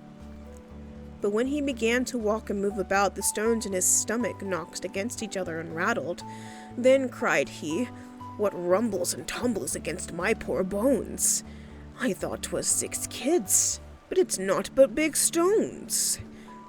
And when he got to the well, he stood over the water and was just about to drink, and the heavy stones made him fall in, and there was no help, but he had to drown miserably. When the kids saw that, they came running to the spot and cried aloud, "The wolf is dead! The wolf is dead!" and danced for joy round about the well with their mother. And thus ends The Wolf and the 7 Little Kids. I don't think that one was quite as bad. Just, some stomach cutting and some sewing, crafty things with your children. We love a DIY mom.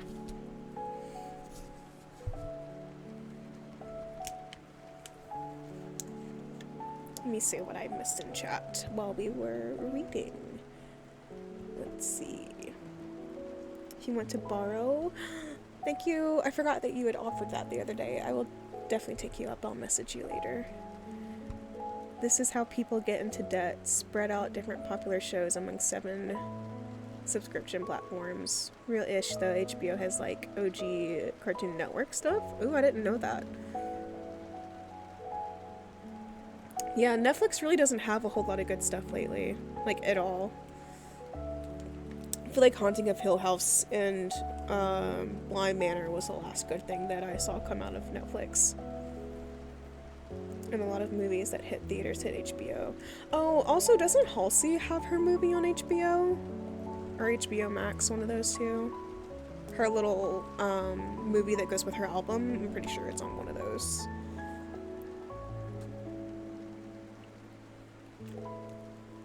Excuse me while I drink some water.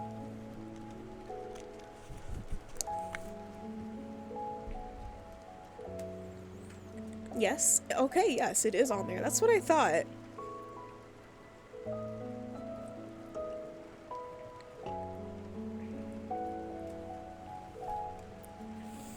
Sorry, the lag is wild from my end. Don't worry about it.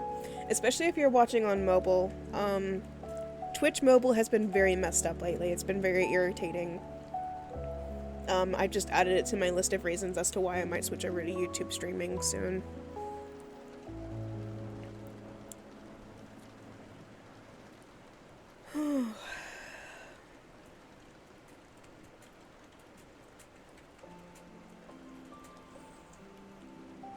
How are we doing? Are we good for another story? I'm good for another story if you guys are.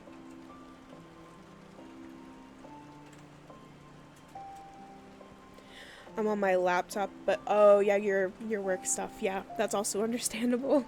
I have a bunch of stuff running on my computer as well, and mine's been struggling quite a bit. But it's all fine. You're still here. That's all I can really ask for.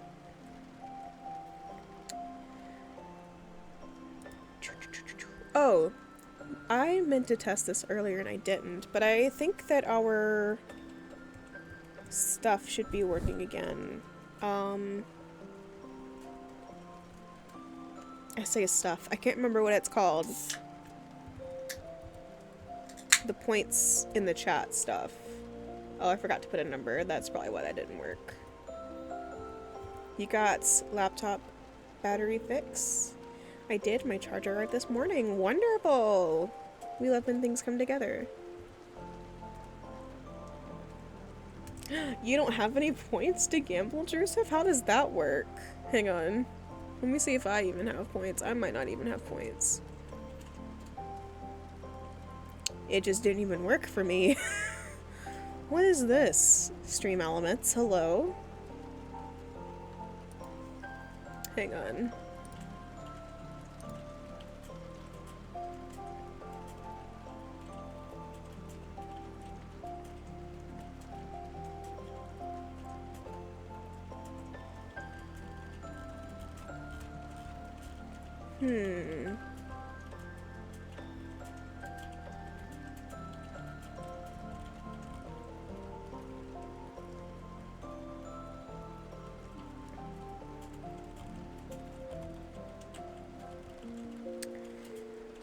Well, hang on, I may have to edit some things.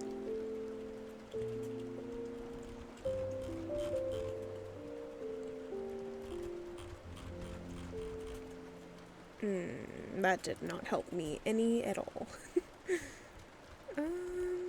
I don't see a way for me to give people points.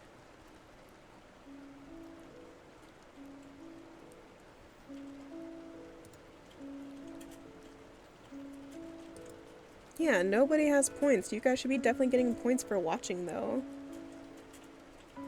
Let me try this one.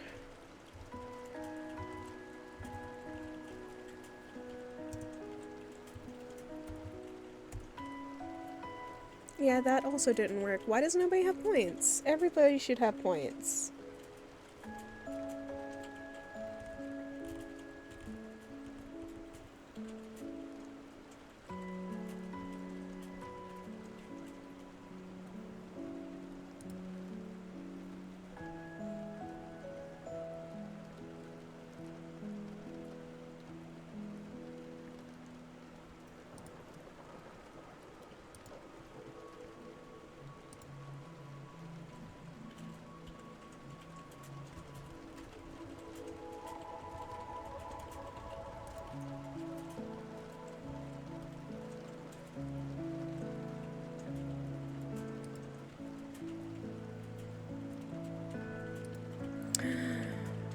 I'm so sorry. That was 100% my fault.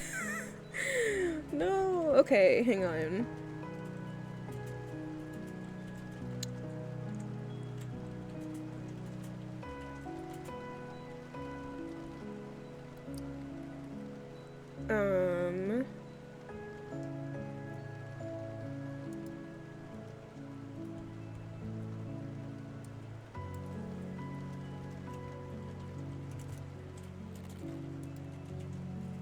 What do you mean the field cannot be greater than 100? That's so rude. Okay. So every 10 minutes, everyone should get 100 points.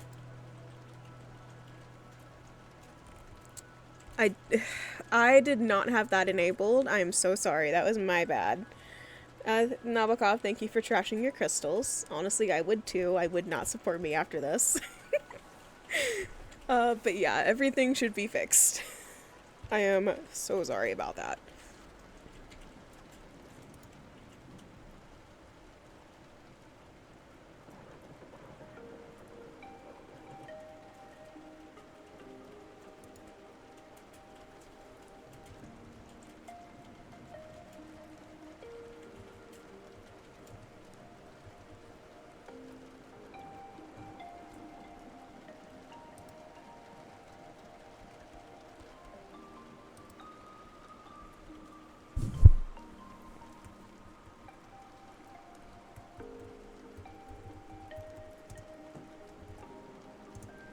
Sorry, still editing a couple of things, and then we will go on to our next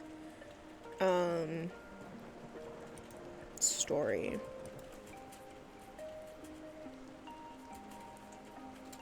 Oh, I didn't know I was gonna do that right now. Whoopsies. I typed so fucking slow. Just did a type racer and got a max of 50. Oof. I probably would be just as bad, Drusif, so don't feel too bad.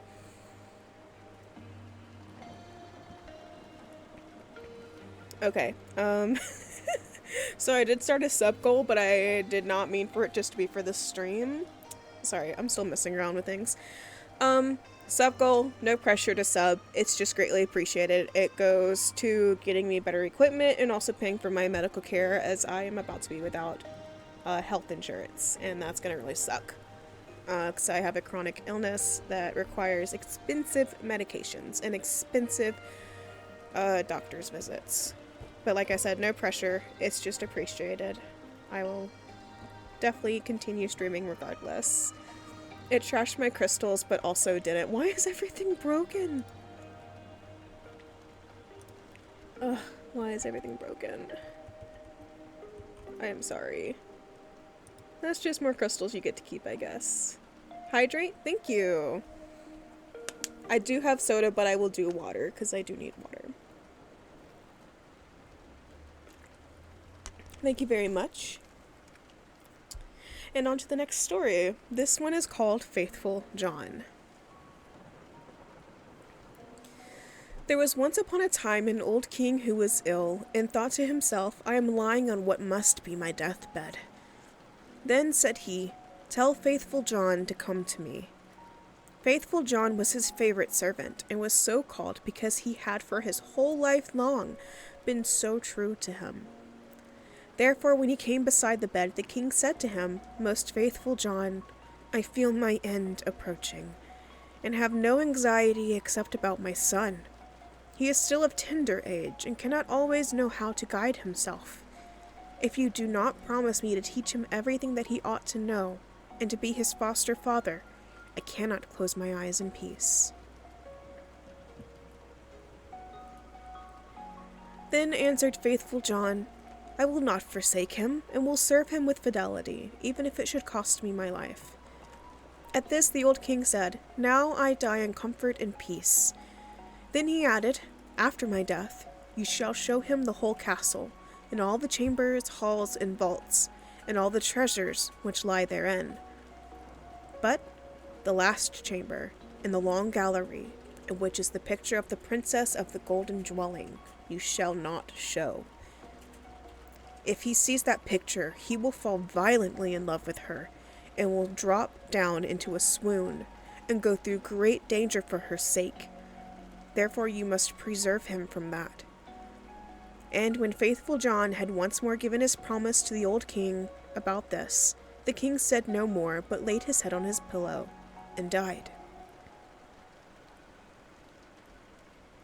When the old king had been carried to his grave, Faithful John told the young king all that he had promised his father on his deathbed, and said, This I will assuredly perform, and will be faithful to you as I have been faithful to him, even if it should cost me my life.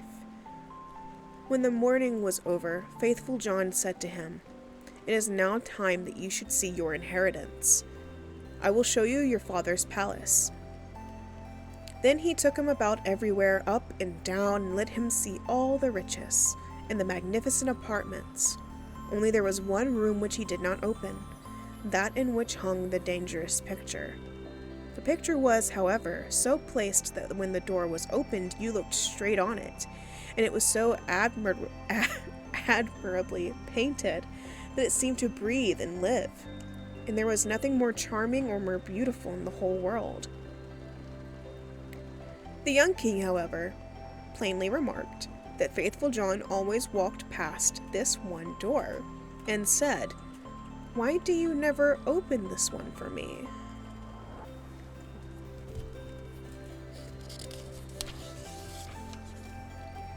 There is something within it, he replied, which would terrify you. But the king answered, I have seen all the palace, and I will know what is in this room also. and he went and tried to break open the door by force. Then Faithful John held him back and said, "I promised your father before his death that you should not see that which is in this chamber. It might bring the greatest misfortune on you and on me." "No," replied the young king. "If I do not go in, it will be my certain destruction. I should have no rest day or night until I had seen it with my own eyes. I shall not leave the place now until you have unlocked the door." Then Faithful John saw that there was no help for it now. With a heavy heart and many sighs, sought out the key from the great bunch. When he had opened the door, he went in first, and thought by standing before him he could hide the portrait so that the king should not see it in front of him. But to what avail? The king stood on tiptoe and saw it was over his shoulder. When he saw the portrait of the maiden, which was so magnificent and shone with gold and precious stones, he fell fainting to the ground. Faithful John took him up, carried him up to his bed, and sorrowfully thought, "The misfortune has befallen us, Lord God. What will be the end of it?" Then he strengthened him with wine until he came to himself again. The first words the king said were, "Ah, the beautiful portrait. Whose is it?" "That is the princess of the Golden Dwelling," answered Faithful John. Then the king continued, "My love for her is so great that if all the leaves on all the trees were tongues, they could not declare it. I will give my life to win her. You are my most faithful John. You must help me." The faithful servant considered within himself for a long time how to set about the matter, for it was difficult even to obtain a sight of the king's daughter. At length he thought of a way, and said to the king, "Everything which she has about her is of gold. Tables, chairs, dishes, glasses, bowls, and household furniture. Among your treasures are 5 tons of gold. Let one of the goldsmiths of the kingdom work these up into all manner of vessels and utensils, into all kinds of birds, wild beasts, and strange animals, such as may please her, and we will go there with them and try our luck." The king ordered all the goldsmiths to be brought to him, and they had to work at night and day until at last the most splendid things were prepared. When everything was stowed on a ship, Faithful John put on the clothing of a merchant, and the king was forced to do the same, in which to make himself quite unrecognizable. Then they sailed across the sea and sailed on until they came to the town where the princess of the Golden Dwelling resided. Faithful John begged the king to stay behind on the ship and wait for him. "Perhaps I shall bring the princess with me," said he. "Therefore see that everything is in order. Have the golden vessels set out and the whole ship decorated." Then he gathered together in his apron of all kinds of gold things, went on shore, and walked straight to the royal palace. When he entered the courtyard of the palace, a beautiful girl was standing there by the well with 2 golden buckets in her hand, drawing water with them. And when she was just turning around to carry away the sparkling water, she saw the stranger and asked who he was. So he answered, "I am a merchant," and opened his apron and let her look in. Then she cried, "Oh, what beautiful gold things!" And she put her pails down and looked at the golden wares one after the other. Then said the girl, "The princess must see these. She has such great pleasure in golden things that she will buy all you have." She took him by the hand and led him upstairs, for she was the waiting maid. When the king's daughter saw the wares, she was quite delighted and said, "They are so beautifully worked that I will buy them all from you." But Faithful John said, "I am only the servant of a rich merchant. The things I have here are not to be compared with those whose my master has in his ship. They are the most beautiful and valuable things that have ever been made in gold." She wanted to have everything brought to her there, but he said, "There are so many that it would take a great many days to do that, and so many rooms would be required to exhibit them that your house is not big enough."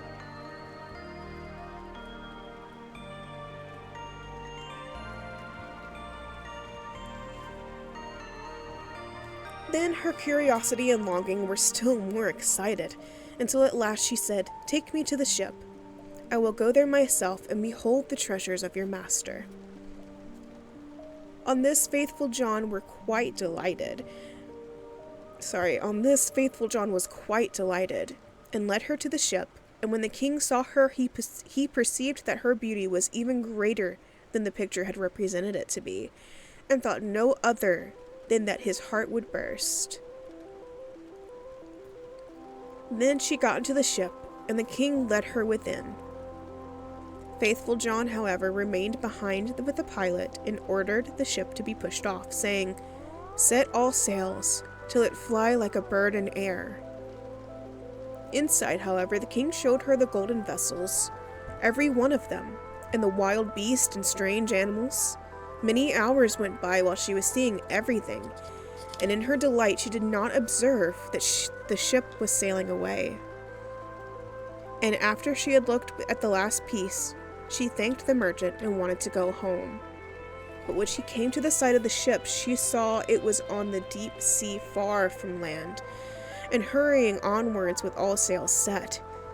"Ah!" she cried in her alarm, "I am betrayed! I am carried away and have fallen into the power of a merchant! I would rather die!" The king, however, seized her hand and said, "I am not a merchant, I am a king, and of no worse origin than you are.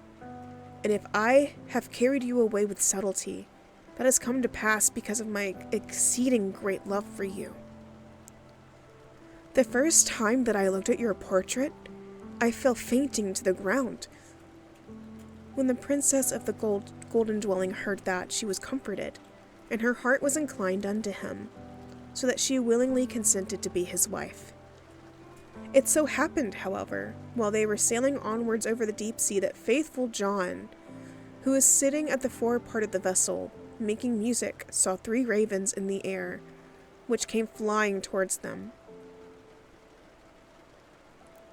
At this he stopped playing and listened to what they were saying to each other, for he well understood.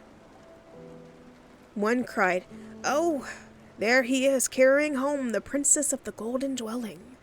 "Yes," replied the second, "but he has not got her yet." Said the third, "But he hath got her.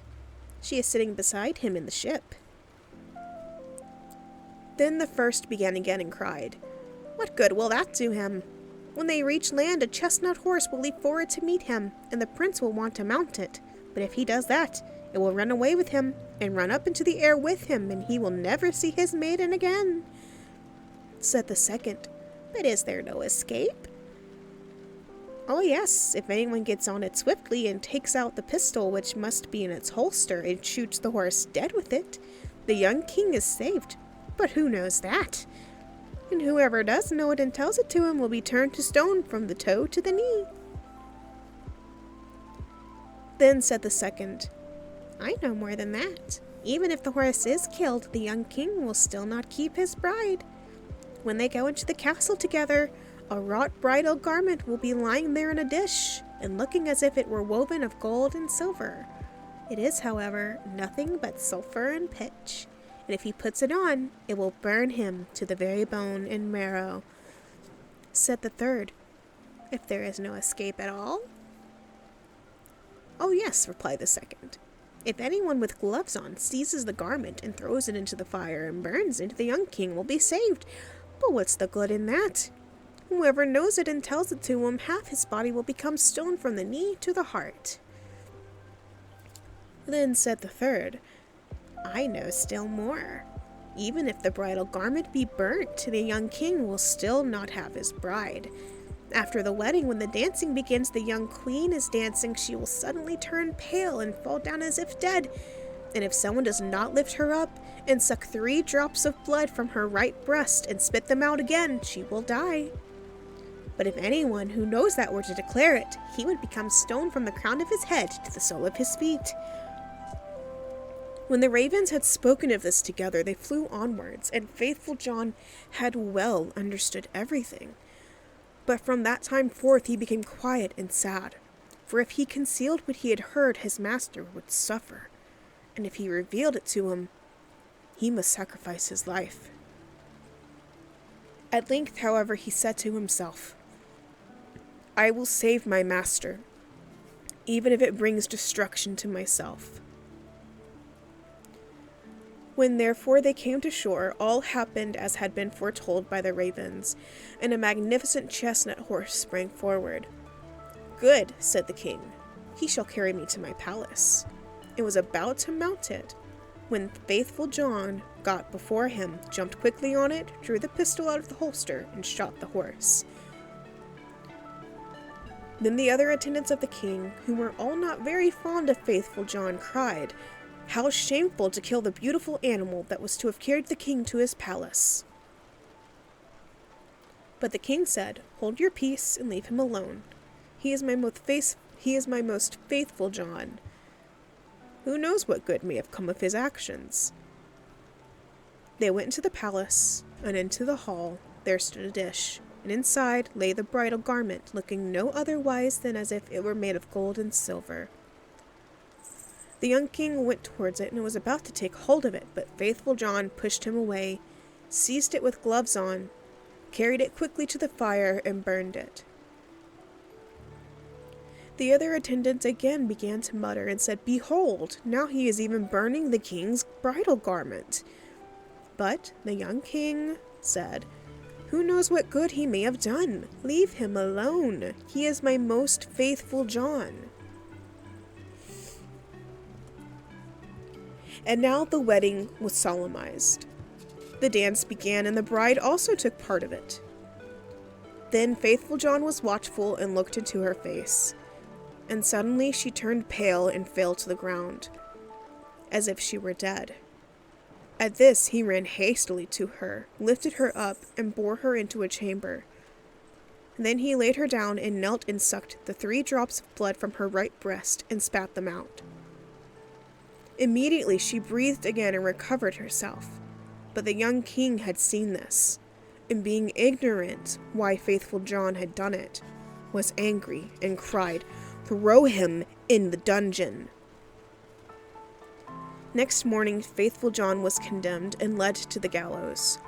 And when he stood up high and was about to be executed, he said, "Everyone who has to die is permitted before his end to make one last speech.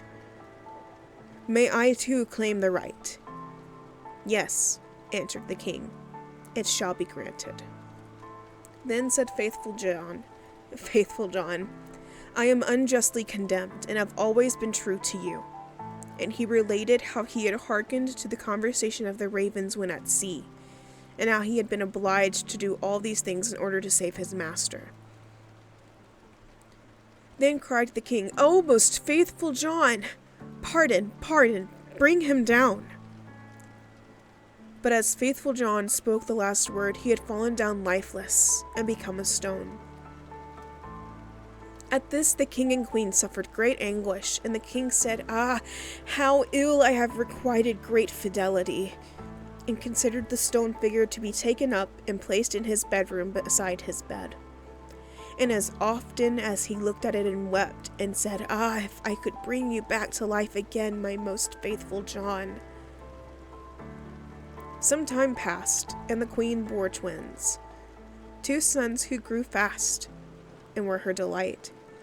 Once when the queen was at church, and the 2 children were sitting playing beside their father, and the latter, full of grief, again looked at the stone figure, sighed, and said, "Ah, if I could but bring you to life again, my most faithful John." The stone began to speak and said, "You can bring me to life again if you will sacrifice what is dearest to you." Then cried the king, "I will give you everything I have in the world for you." The stone continued, "If you will cut off the heads of your 2 children with your own hand, and sprinkle me with their blood, I shall be restored to life." The king was terrified when he heard that he himself must kill his dearest children, but he thought of faithful John's great fidelity, and how he had died for him, drew his sword, and with his own hand cut off the children's heads. And when he had smeared the stone with their blood, life returned to it, and faithful John stood once more safe and healthy before him. He said to the king, "Your fidelity shall not go unrewarded," and took the heads of the children, put them on again, and rubbed the wounds with their blood, at which they became whole again immediately, and jumped about and went on playing as if nothing had happened. Then the king was full of joy, and when he saw the queen coming, he hid faithful John and the 2 children in a great cupboard. When she entered, he said to her, "Have you been praying in the church?" "Yes," answered she, "but I have constantly been thinking of faithful John and what misfortune has befallen him through us." Then he said, "Dear wife, we can give him his life again, but it will cost us our 2 little sons who we must sacrifice." The queen turned pale, and her heart was full of terror, but she said, "We owe it to him for his great fidelity." Then the king rejoiced that she thought as he had thought, and went and opened the cupboard and brought forth faithful John and the children, and said, "God be praised, he is saved, and we have our little sons again also," and told her how everything had occurred. Then they dwelt together in much happiness until their death. And that is the end of Faithful John. That has very similar story to Isaac. Is it Isaac? It was Abraham and Isaac, right? God told Abraham to sacrifice Isaac, and he got what he wanted or whatever. I don't remember exactly how it goes. I'm pretty sure that's not exactly how it went. The music really matches the story. I think it does. I like this music a lot better than the lo-fi that we tried a second ago. I think it matches quite well as well. I type all day for work and sometimes have to send folks entire paragraphs of policy, and my words per minute is 82. Back when I gamed a lot, my words per minute was like 120. Alright, didn't we, well, people who didn't go to my specific school at the time probably didn't, but if you went to the school that I went to in like junior high, didn't we, it was Abraham and Isaac, that's what I thought. Didn't we like test our words per minute and we had to type a certain number, the keyboard jail? We had to type a certain speed before we could pass, like the whole class, we had to pass that. Or is that just my generation? I don't know. Did indeed. Okay, that's what I thought. I figured they probably still did the same thing. The keyboard jail, oh my gosh. I remember taking that class and absolutely loving it because I had one of my best friends in that class. But we got separated. So then we would just message each other on like the school's instant message thing. I remember the smell of the room. Oh, don't bring that back to me. I know we had to do a reading test in middle school. I don't remember the reading test, but I do remember the typing test, where you had to type a certain speed of words per minute. And if you didn't, you failed and had to do it again until you passed. Introverted AR bitches say, same. Oh my god, the AR stuff. I would read all the books, but wouldn't go and take the quizzes, because I didn't want to raise my hand and ask to go take a quiz, because I was so shy. So I read all the books and could have had so many points and rewards, and just never did it. Just never did it, because I was too shy to ask to go take a test.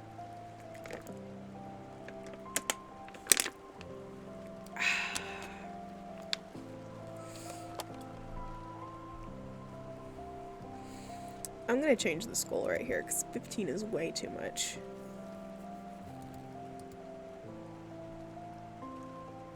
Let's end it then, I guess, and then I'll change it.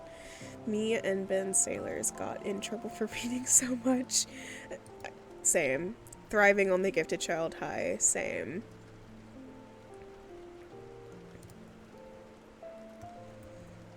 I remember getting in trouble and getting grounded because I was reading past my bedtime. And getting my books taken away was my punishment. Oop, okay, there's the new stream goal. But yeah, speaking of all that, I used to read like 20 books a week, I feel like. It's probably a slight exaggeration, but it literally was almost a book a day, if not more than one a day. And I've been wanting to get back into reading, but I just have not had space for books. I still don't have space for books, but we went and got a few of my books out of our storage unit, and I decided to read them on stream. Because I have quite a few good books. A lot of young adult books. I also used to read a lot. I miss it sometimes. Same. Yeah, and now you couldn't catch me with the attention span for a book anymore. Honestly, if I wasn't doing it on stream, I wouldn't be reading a book. I really wouldn't. But also I know a lot of people after they got older, they couldn't actually physically read a book themselves, but they can listen to one. Don't do Dirks, kids. Don't do Dirks.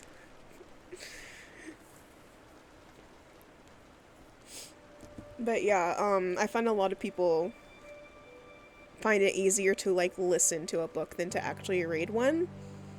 So I figured reading on stream might help people still have that love of reading but can't actually sit down and read a book, still find a way to get that same thing. You're just listening to it instead of reading it yourself. But yeah, we appreciate you so much. Thank you. I appreciate you guys for being here and hanging out in chat. Honestly, if I don't have chat to respond to, it makes it so hard to continue streaming. Audiobooks are cool, but you can't chat with friends. Facts. Like, at the end of every story, we can stop and be like, okay, so how fucked up was that? You know? And, like, spill tea with each other if we want to. But yeah, like, this book, this freaking princess literally got kidnapped and taken to another kingdom and was just totally fine with it because she saw the dude was cute. Like, what? What kind of an expectation is that setting up for our children? Why were these meant to be read to children? It's awful. My first audiobook was Hatchet. I want to say I've heard of that one, but I don't know if I've read Hatchet or not. I probably haven't. And like, imagine going, yo, what? During Hatchet. Do y'all remember? Do you guys remember when, oh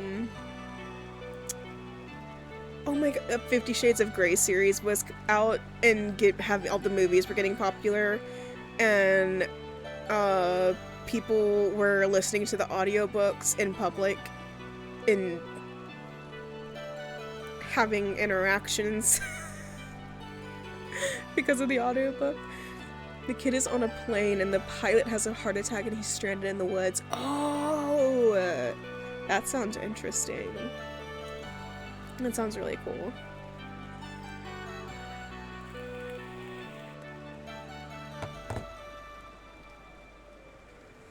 Gilbert Gottfried reading 50 Shades of Grey. Oh my god, I forgot about that. Oh my god. No, I remember seeing that and being like, yo, what the fuck? And finding it hilarious because it's Gilbert Gottfried. That's hilarious.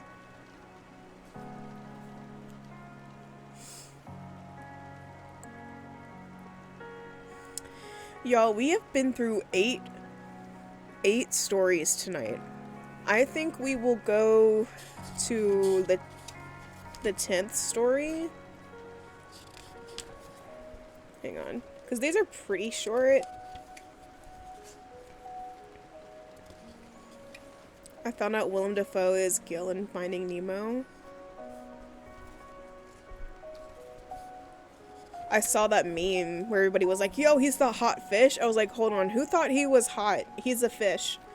But I mean, I understand. I totally understand. I freaking thought that Kovu from The Lion King 2 was hella hot. Alright, we will read to the 10th story and then stop for the night, and we'll pick up again. Not tomorrow, but Wednesday. I think Wednesday. Because, Drew streams tomorrow. and we are in the same space, so we don't want to interrupt each other. Gil was hot. I cry over Willem's voice. Same. Willem deserved to be a high-class villain as opposed to Green Goblin. Facts. Like, I love his Green Goblin character, but yes, he deserved to be a higher class villain than just Green Goblin. Have you seen the new Spider-Man? I don't want to give spoilers. If anybody's in chat that hasn't seen it, or if anyone's listening that hasn't seen it, please let me know and I won't talk about it, but has anybody seen that? I know Zealous has, because we actually went and saw it the same night. Just a few hours apart. Nope, but I know the thing. Okay, you know the thing. Alright, I won't spoil anything else, but I really loved Green Goblin's character in the new one. I think they did it perfectly, in my opinion.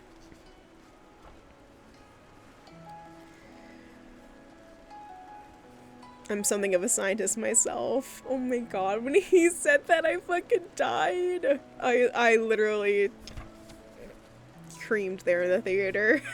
I was just like, holy shit, he said the thing! He said the thing! There's a lot of moments where it was like, he said the thing!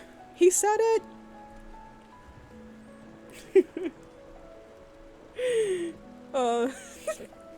I love that movie. I wanted to go back and re-see it, but, you know, movie be expensive. And also, I'm immunocompromised, so I don't need to be going out that much. But when it comes out on a streaming platform, I will be watching the hell out of it. And I'm pretty sure it's definitely gonna go straight to Disney Plus, isn't it? 100%. Anyway, let's move on to our 7th. Actually, it's our 8th, but it's the 7th chapter in the book. So we're gonna move on to The Good Bargain. I gotta eat and do laundry, but I had fun. Thank you for hanging out. Have fun with laundry, even though I know laundry's not very fun. But thank you for hanging out. I'm glad I could help with Bean for a little bit. I will talk to you later. Thanks for being here. The Good Bargain. There was once a peasant who had driven his cow to the fair and sold her for 7 thalers. On the way home, he had to pass a pond, and already from afar he heard the frogs crying, "Ah, ah, ah, ah." Well, he said to himself, they are talking without rhyme or reason. It is 7 that I have received, not 8. When he got to the water, he cried to them, "Stupid animals that you are, don't you know better than that? It is 7 thalers, not 8. The frogs, however, stood to their ack, ack, ack, ack. Come then, if you won't believe it, I can count it out to you. And he took his money out of his pocket and counted out the 7 thalers. Always reckoning 24 groschen to a thaler. The frogs, however, paid no attention to his reckoning, but still cried, "Ack, ack, ack, ack."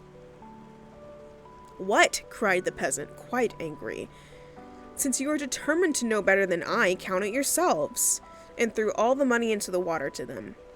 He stood still and waited until they were done and had brought him his own again, but the frogs maintained their opinion and cried continually, "Ack, ack, ack, ack," and besides that did not throw the money out again. He still waited a long while until evening came and he was forced to go home. Then he abused the frogs and cried, "You water splashers, you thick heads, you goggle eyes.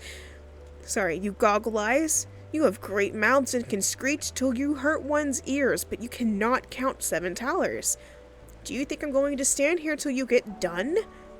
And with that, he went away, but the frog still cried, "Ack, ack, ack, ack," after him till he went home quite angry.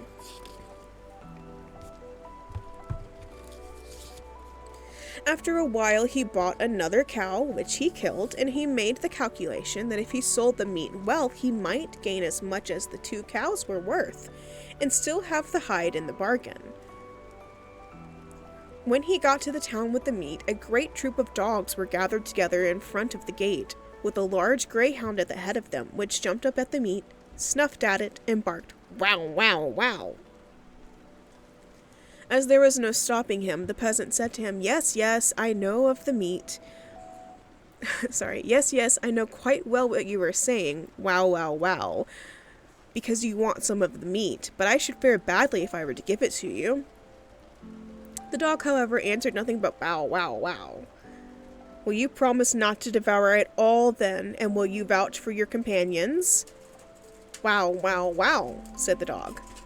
Well, if you insist on it, I will leave it for you. I know you well, and know who your master is, but this I tell you, I must have my money in 3 days, or else it will go badly for you. You must bring it out to me. With that, he unloaded the meat and turned back.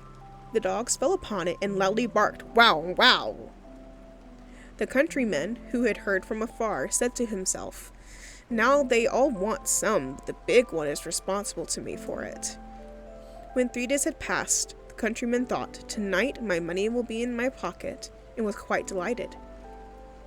But no one would come and pay it.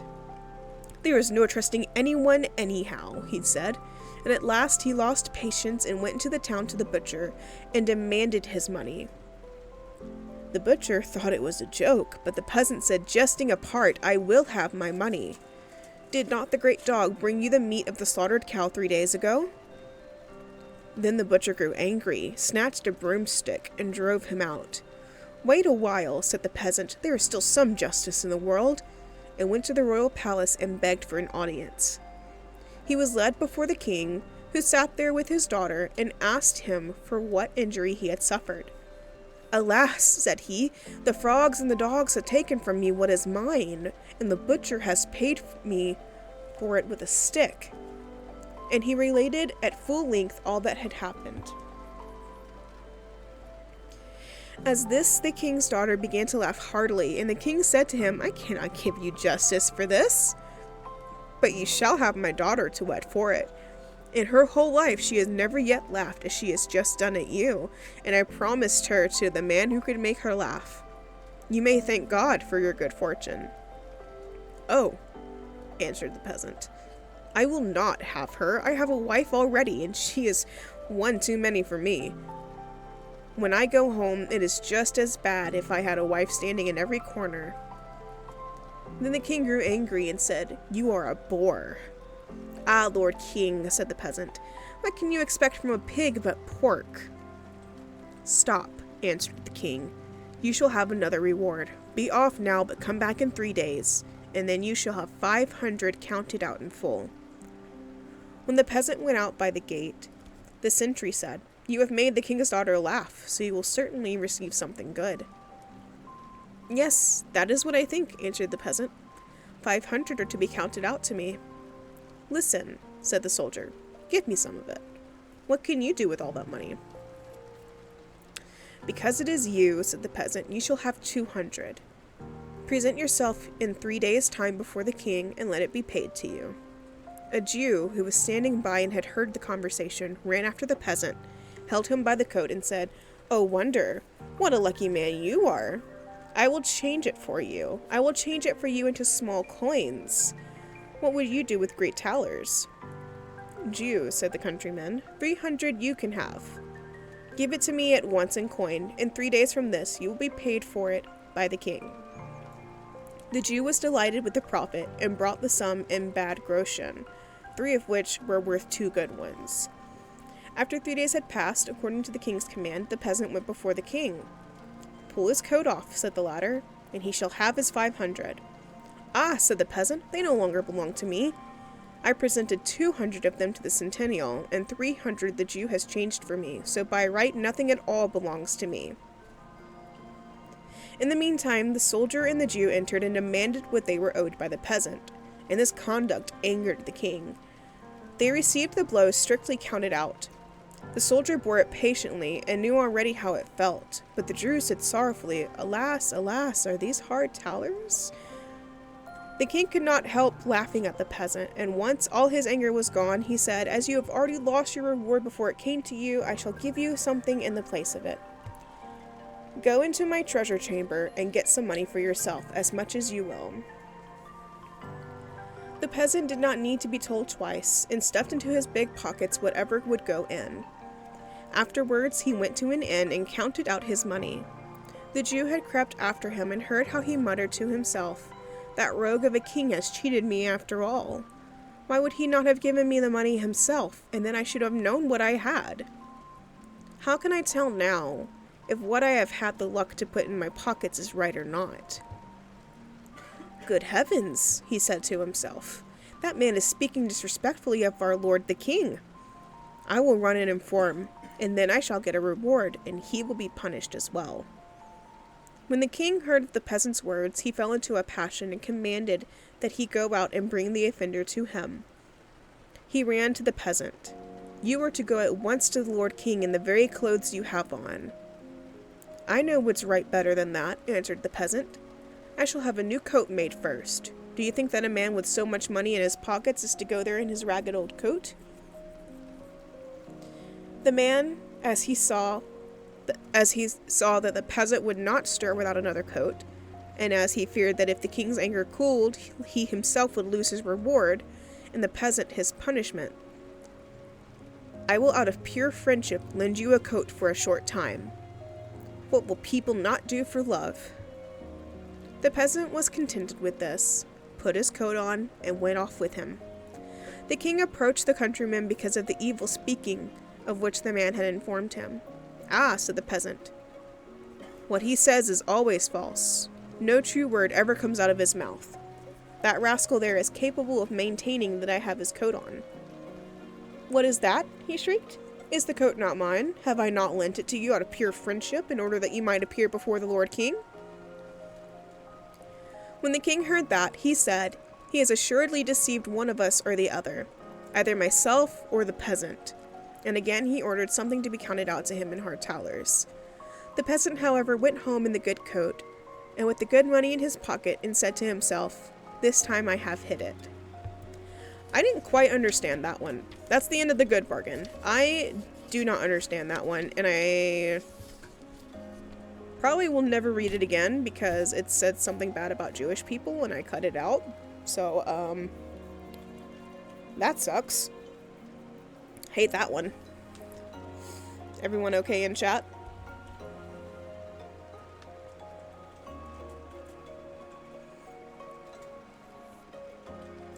Rootman, thank you for the follow.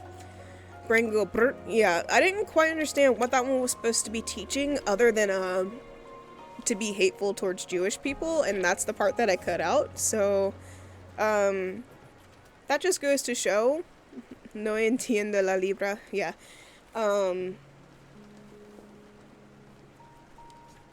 Just because something has something bad in it does not mean you have to say it. I know in school a lot of people would take the opportunity to say very bad words just because it was in a book that we were reading. Hello, Rootman. Thank you for the chat. But yeah. I didn't like that one. We have 1, 2. Should we read to 10 or stop at 10? I think maybe stop at 10. We have 8 and 9 left if we're gonna stop and start up with 10 the next time, but I will let chat decide that.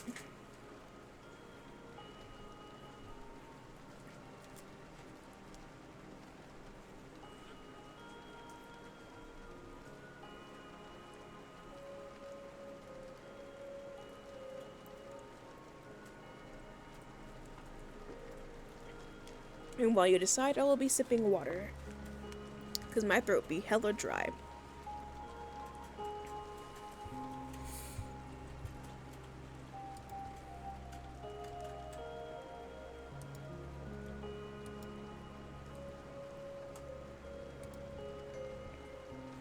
Let us stop at the 10 story mark. Okay, so we won't read 10, we'll stop at 10.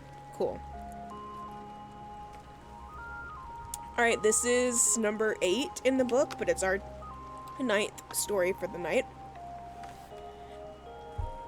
It's called The Wonderful Musician. There was once a wonderful musician who went quite alone through a forest and thought of all manner of things. And when nothing was left for him to think about, he said to himself, "Time is beginning to pass heavily with me here in the forest. I will fetch a good companion for myself." Then he took his fiddle from his back and played so that it echoed through the trees. It was not long before a wolf came trotting through the thicket towards him. "Ah, here is a wolf coming. I have no desire for him," said the musician. But the wolf came nearer and said to him, "Ah, dear musician, how beautifully you do play.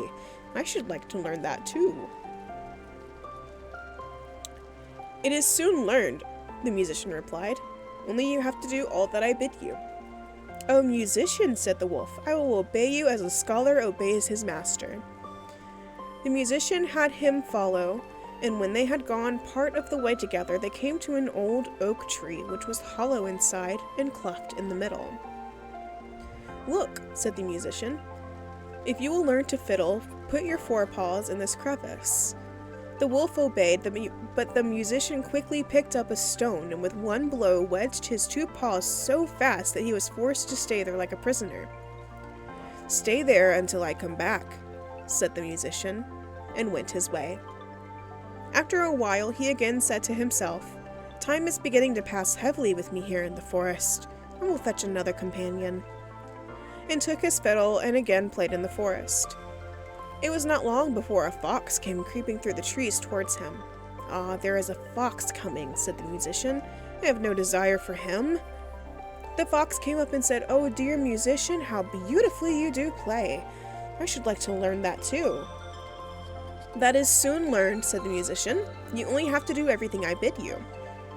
"Oh, musician," said the fox, "I will obey you as a scholar obeys his master." "Follow me," said the musician.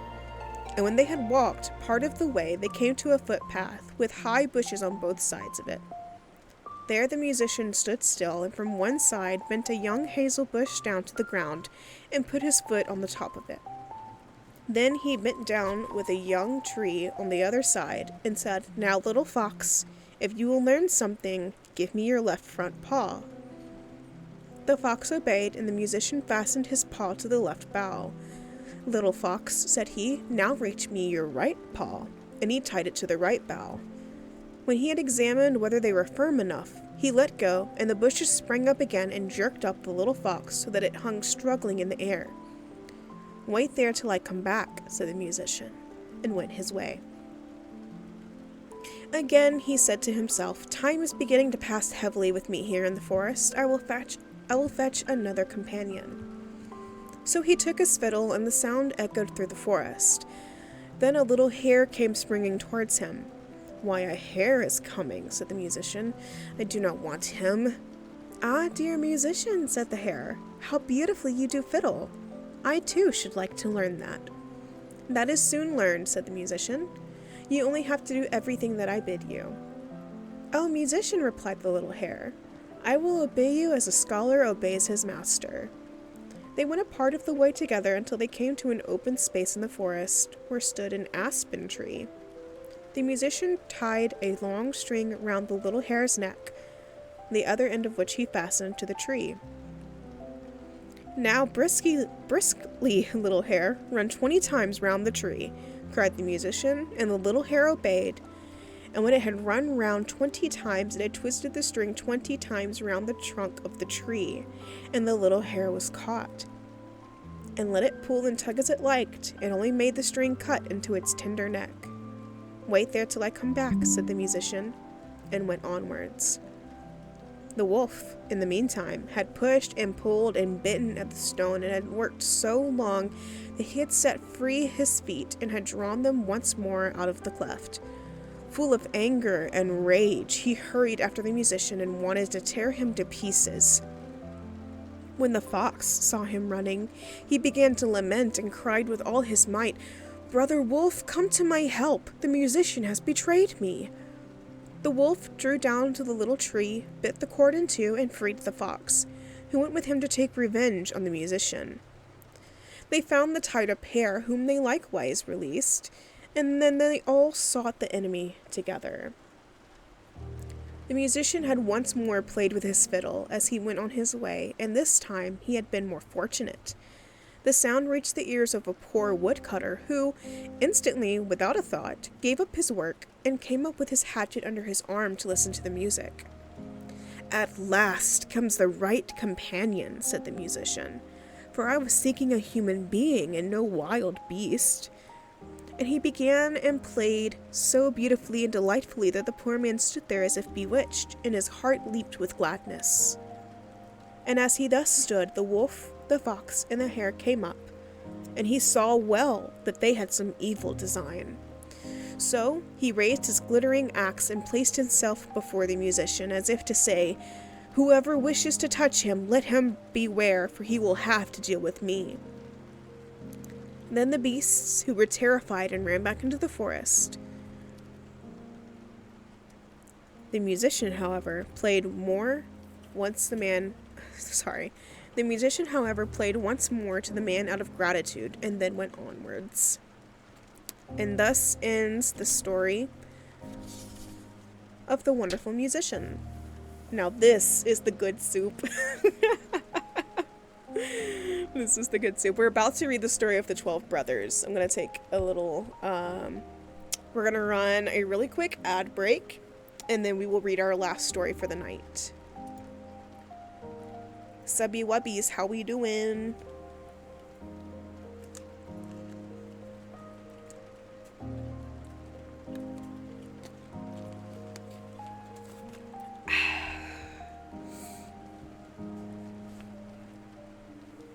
Ooh, intensifies.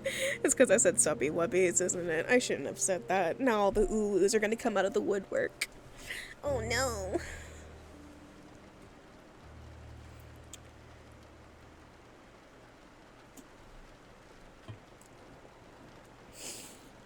Oh, I need to do a stretch.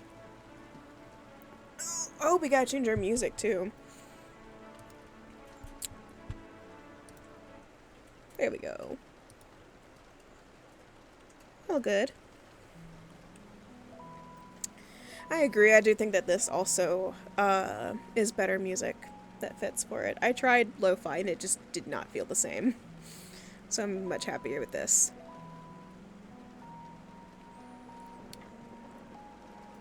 Alright, and we should all be back. We are going to finish off with the 12 brothers. Let me get one more sip.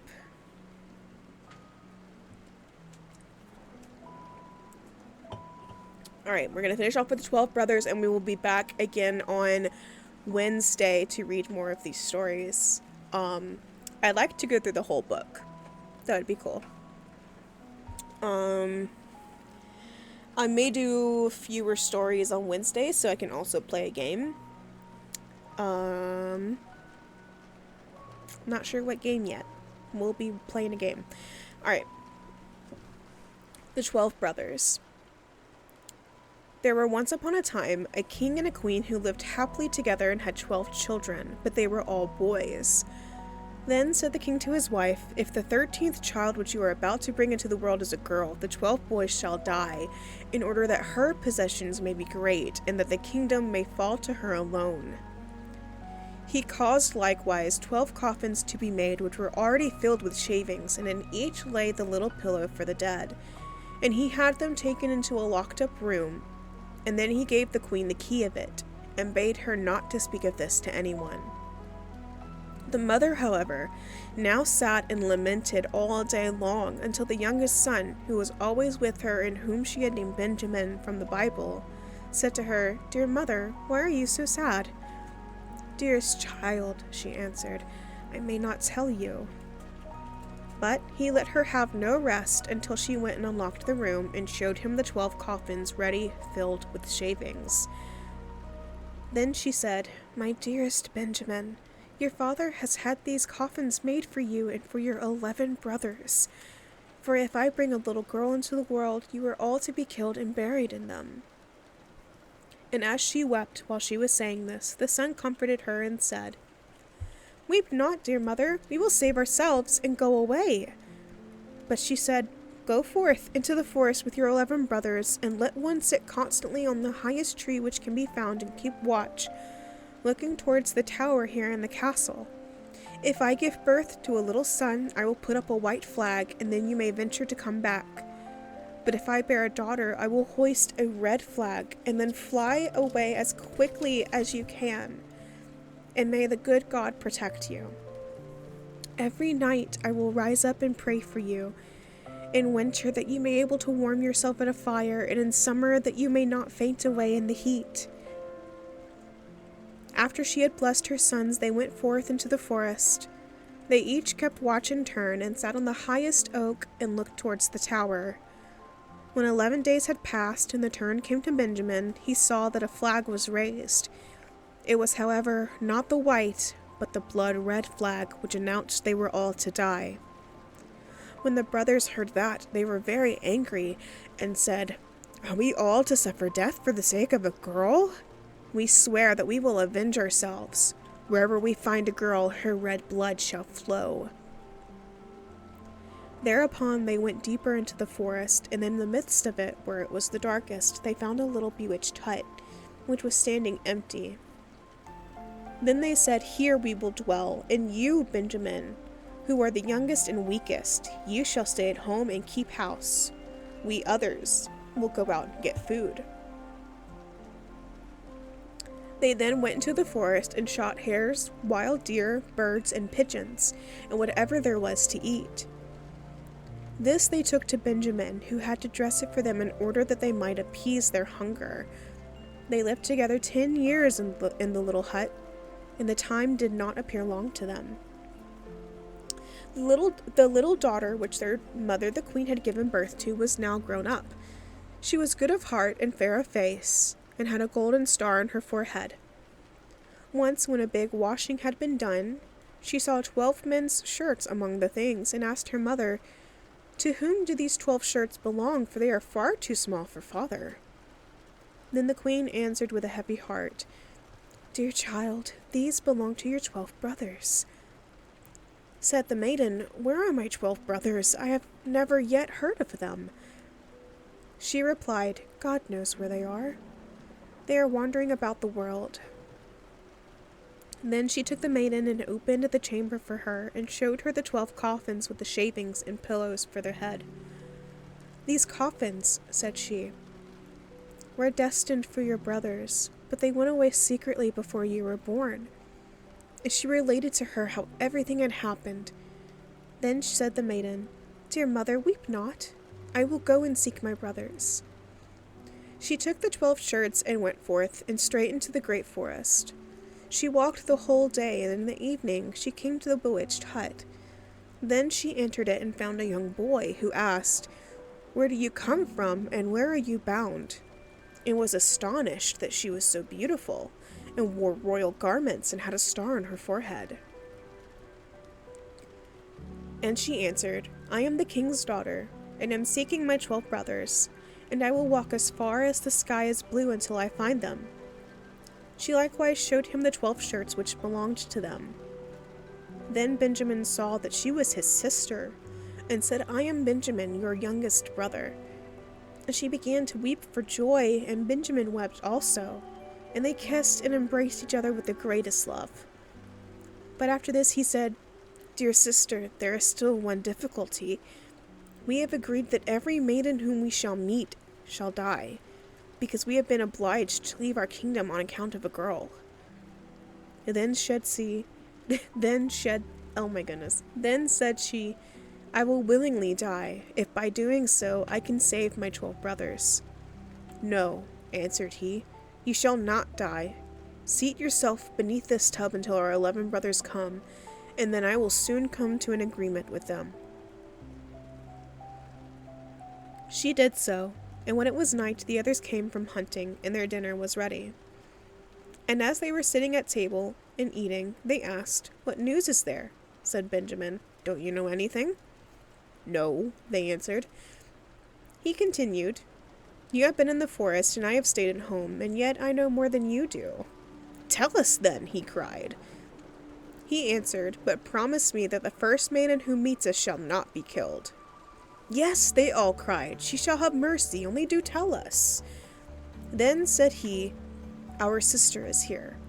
And he lifted up the tub, and the king's daughter came forth in her royal garments with a golden star on her forehead, and she was beautiful, delicate, and fair.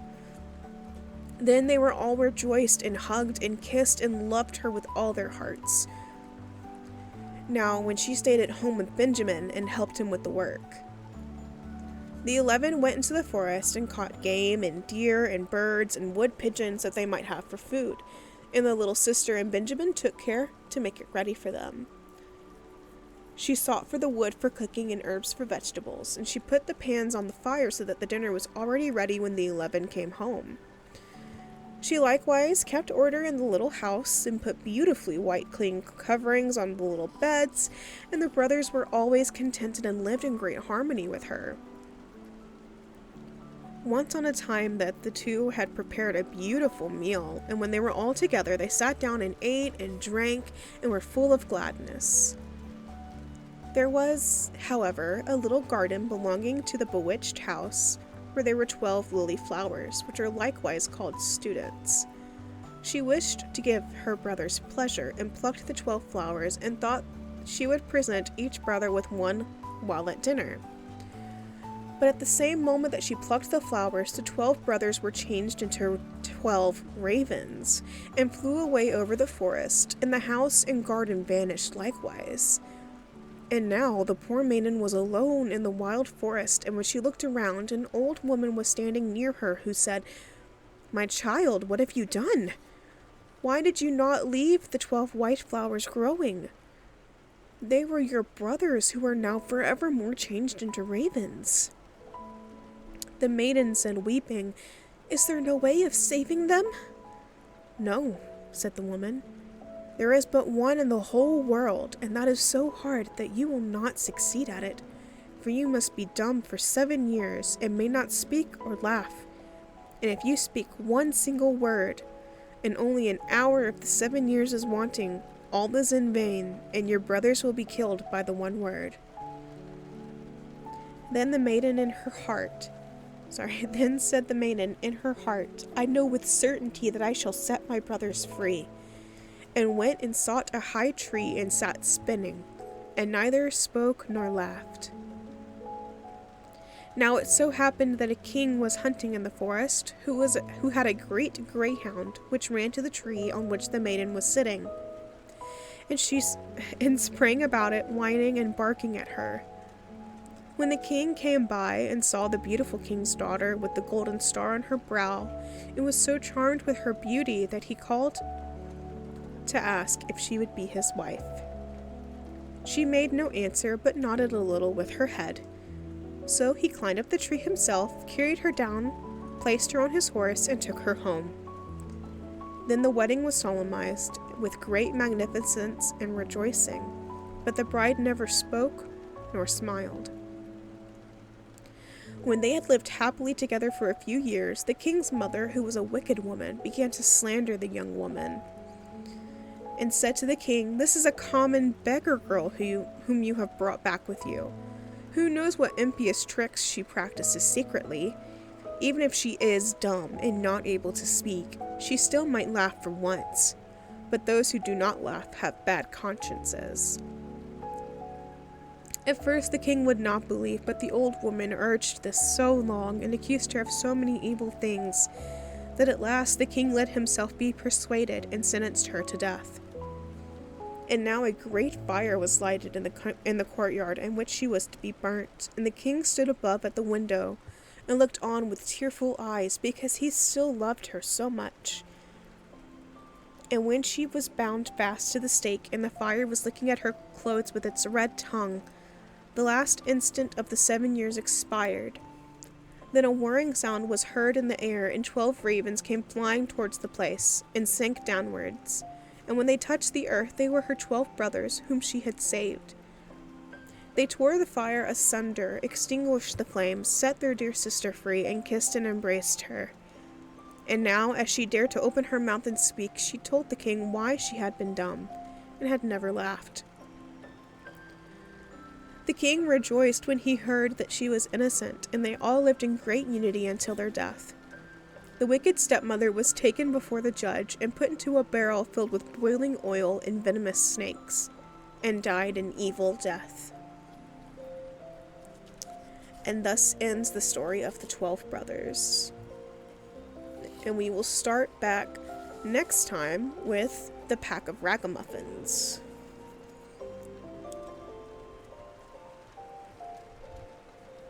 How we doing, chat? What did we think of our stories today? Some of them were a bit questionable to me. Also, this one where literally all she did was not talk, and the mother-in-law was like, "Burn her, kill her. She's evil. I know it." Like, dramatic one. I enjoyed the last one though. Yeah, I think the last one was actually pretty cool. I love how like princesses just seem to marry every king that first asked them, regardless of anything else, and ugh. Felt very soothing with the music. That's good. I'm very glad.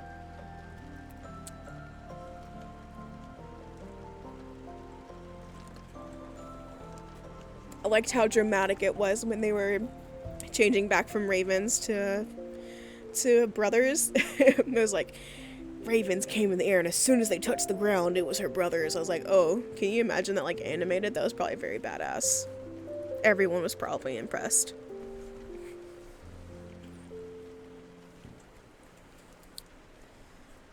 Oh. Alright. That'll do it for me today. I quite enjoyed reading from the Brothers Grimm. If you're not already in my Discord, join my Discord. That way you can know when I plan to stream. Let me see if I can get the Discord command to work. Oh, if I could spell Discord right. But, that way you'll know when I plan to stream, and also you can vote on what books we read. It's still not showing up. Joseph, can you drop my Discord link, please?